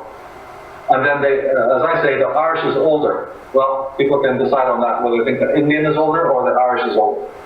The Western is older. I know it's the Western is older because the megaliths in Ireland, the measurement of the megaliths is more precise. In other words, the megalithic inch and the megalithic yard, and this has been proven by people, and I didn't prove it. It's been proven by people of unbelievable skill when it comes to these things. That the measurements used in the design of sacred sites in Ireland is far, far more accurate the further west you go, and gets less accurate as you move towards Crete and into the west, into the east. Now, I don't know what that tells you, but to me it tells me that the true builders of it were in the west, and the people who were copying it and were much less good at it traveled east. And there's many more anecdotes to show you that it all came from the west than that. But those two are very, very strong. But the moment that they found these two identical gods, and I got pictures of them in the books and on the websites, so you can see it for yourself, that there is no question. When they opened Tutankhamun's tomb, what do they find? 70 or more torques. They're like these bracelets that you put around them. They're Irish, they're done in Irish design. They're called Irish torques with Celtic design. And they were found, and there are hundreds in the tombs of Egypt, covered up by the Rothschild who funded Howard Carter and Lord Carnarvon, who were the big archaeologists who went to the Nile and opened the famous tombs of Tutankhamun and many others. Lord Carnarvon was married to Lady Rothschild, a sister, daughter of a Rothschild, and the Rothschilds were the ones funding the digs. So all the loot, all the artifacts were taken into Rothschild keeping and still are. Well, what does that tell you about the accuracy of what they're going to publish on the subject? See what I mean? You think they're going to tell you the truth then after what they've been discovering? So there's so many lies, but yeah, you're right, to focus in on the language, that's a whole little loophole, a red herring that they've left. And if you study the etymology and you study what they've done to the language, you absolutely come to the door of the conspiracy. You come straight to the door of the main prime movers, just by studying language and how they've debauched it and the lies they've told about these words like Genesis and all these other terms, Jesus, as I said, Moses, what does that word mean, where did it come from? This is what turns you on, man. This is what really opens the door. Okay, great, thank you.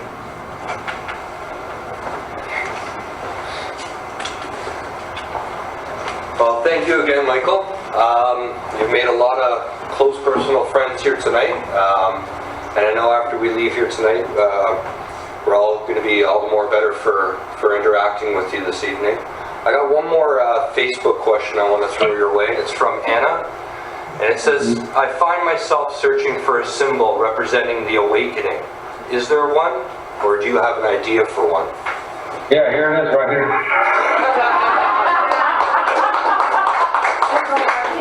So easy. It is the big finger. It's the big no. If you fall in love with the word no, then you have destroyed tyranny in all its forms. Be it parental. No doctor has the right to tell you to roll up your sleeve. No teacher has the right to say you passed or failed. No priest has the right to tell you that you're a sinner.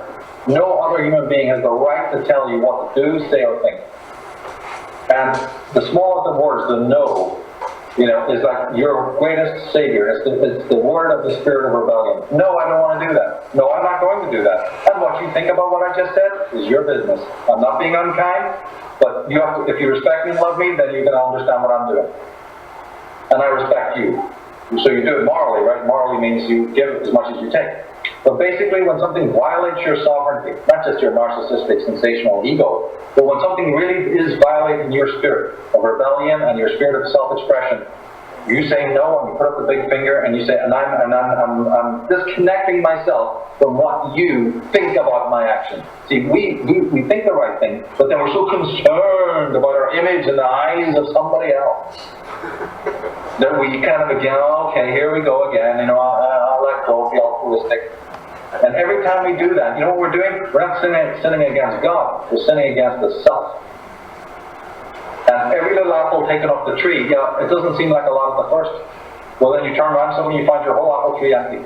Because everyone's just taking a piece of you, And this is unfortunately what the good man and the good woman has to work on, because by virtue of wanting to help others and by wanting to be good, we allow such advantage to be taken of us.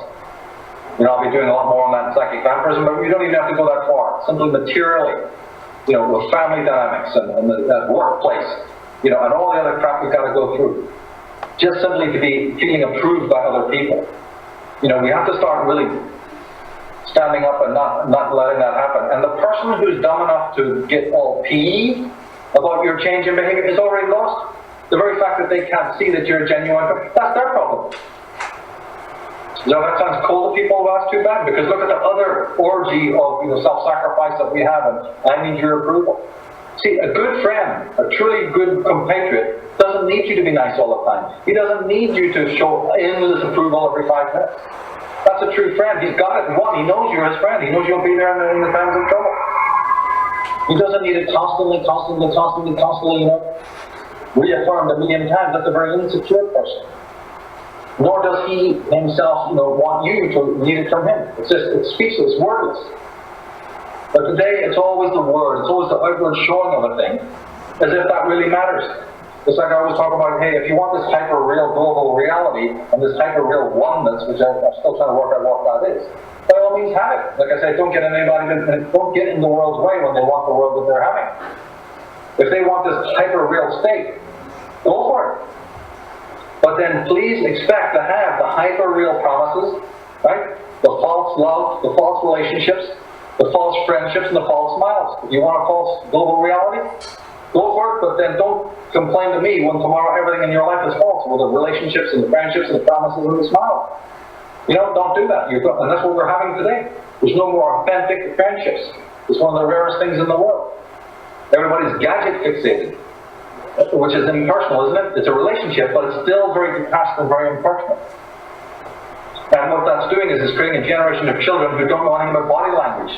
It's called atonia. When you don't even know if a person's angry or sad or melancholic or something. You look right at them. I actually used to live with a guy like this, and in no way could he tell emotional tone. So if you were quiet, if you were pensive, if you were angry, or pissed off, or whatever, this guy didn't know. He just looked at you straight away like a psychopath and just carried on, talking or doing what he was doing. He had no registration of body language, and it's because it's just sitting in front of a computer all the time, or some other scenario that they've got to become mechanistic in their minds. And this is human 2.0.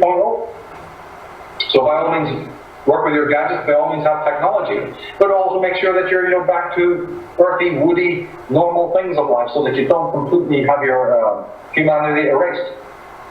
Or you're not subjugating your will to the life of other people who are like that, who want to make you like that, who are maybe very threatened by your presence because you're not like that.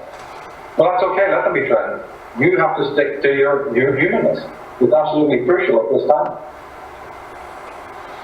Okay, well, thank you very much, Michael. Just from all of us here in Toronto, lots of love and respect goes your way tonight and onwards in the future. And we really had a good time here tonight, and I know the people watching over the internet also did too. So maybe in the future we could do this again, answer some more Facebook questions, and keep promoting. Can I just? Yeah. There's one question on Facebook I just want to get to briefly before we sign off. Sure. And to me, it jumped out as one of the most important. Somebody asked about the trickster archetype, but also about humor. What do I think about whether humor is of any value? I can't say enough about it. I can tell you that in my own personal life, when things get so bad, that you just, for whatever reason, you can't go on, and that's usually based on my work or whatever, or some other, miserable experience. I've never been like this through my life. It's a thing I've had to learn in the last couple of years. Because it wasn't natural to me. I had to force myself to do it. And that is, I actually do put on a comedy. And that can be anything. It can be one of the modern comedies, or it can be Monty Python, or it can be, my old favorites from my youth, like Bernard Manning, Ken Dodd, Tommy Cooper, or whoever, Bill Hicks. In fact, I have never laughed harder than when somebody exposed me first to Bill Hicks. I think I nearly died. That statement when you nearly split your sides? I literally, the whole street could hear me. I found it so funny that I just couldn't stop laughing, and it nearly killed me. It was so painful. It was so bloody funny. And I will literally put on Blackadder, or Steptoe and Son or something. I will put on my favorite comic, and I will laugh in the most miserable times when, it's awful. I've learned that there's an old adage saying that laughter kills tragedy. Now, as long as it's not the laughter that's dismissing the pain, and superficially trying to avoid what's going on, I'm not saying do that, be casual and flippant and frivolous. But when things are going to get you down, learn how to laugh. Put on something that makes you laugh, and you'll find out that in seconds it disappears. It's not escapism, it's not the same thing at all. It's this old truth that laughter kills tragedy. So either learn to laugh yourself about the things, take things lightly, and if you need a bit of encouragement, turn on a great British comedy, I know they have them in Toronto. watch something that just takes you out of it. And believe me, it had, from the Catholic Greeks and before, they've known that this has an incredible power. Just so that the burden doesn't get you down, so that you're not completely, sitting on a bed of nails, all tied up inside. On those days when it feels like that, those nights when it feels like that, I really do believe, so when this person asked this question on Facebook, it jumped out, that I really do think that humor is absolutely fundamentally important. And the darker the humor and the more politically incorrect it is, like I'm thinking of Bill Hicks and of course George, what's his name? Carlin? Yeah. This is my favorite, So definitely want to do that. And again, somebody asked a question on Facebook about horse symbolism. Is it tied to the Hyksos? Yes, it is. It's tied to the Knights Templar. You see the two Templars riding the horse. So every time you see the horse symbolism in the movies or in the streets, yep, I agree that it is indeed connected to the old Hyksos Scythians who loved the horse and worshipped the horse, and they're using that symbolism as a horse. I'll be getting into that more in the female Illuminati. Those who asked about Aleister Crowley, I never speak about Crowley, just go to my articles on michaeltsarion.com, click next. Everything I got to say about Crowley is on that article. I really never have anything more to say. I wrote that specifically for people who want to know about him, and all the other books are mentioned there, that they can, again, make up their own mind about this bizarre man. I certainly don't believe he was evil as people make out, but I know he was a bit of a nut. Obviously, but he had some good things to say, so I'm not a Crowleyite, I'm not a member of any secret society. I loathe collectivist orgs, but people have to make up their own mind. I like his poetry, I happen to like some of the things he said, but that doesn't mean, I'm 100% obsessed by him or following him or anything like that. So, those who want to know about Crowley can go on to the article on my website. One of the questions about aliens. Why is that David Icke and Swerdlov and me and so many of us got different opinions? I think it's good what we do. That's beautiful, it's brilliant that we don't all just see eye to eye.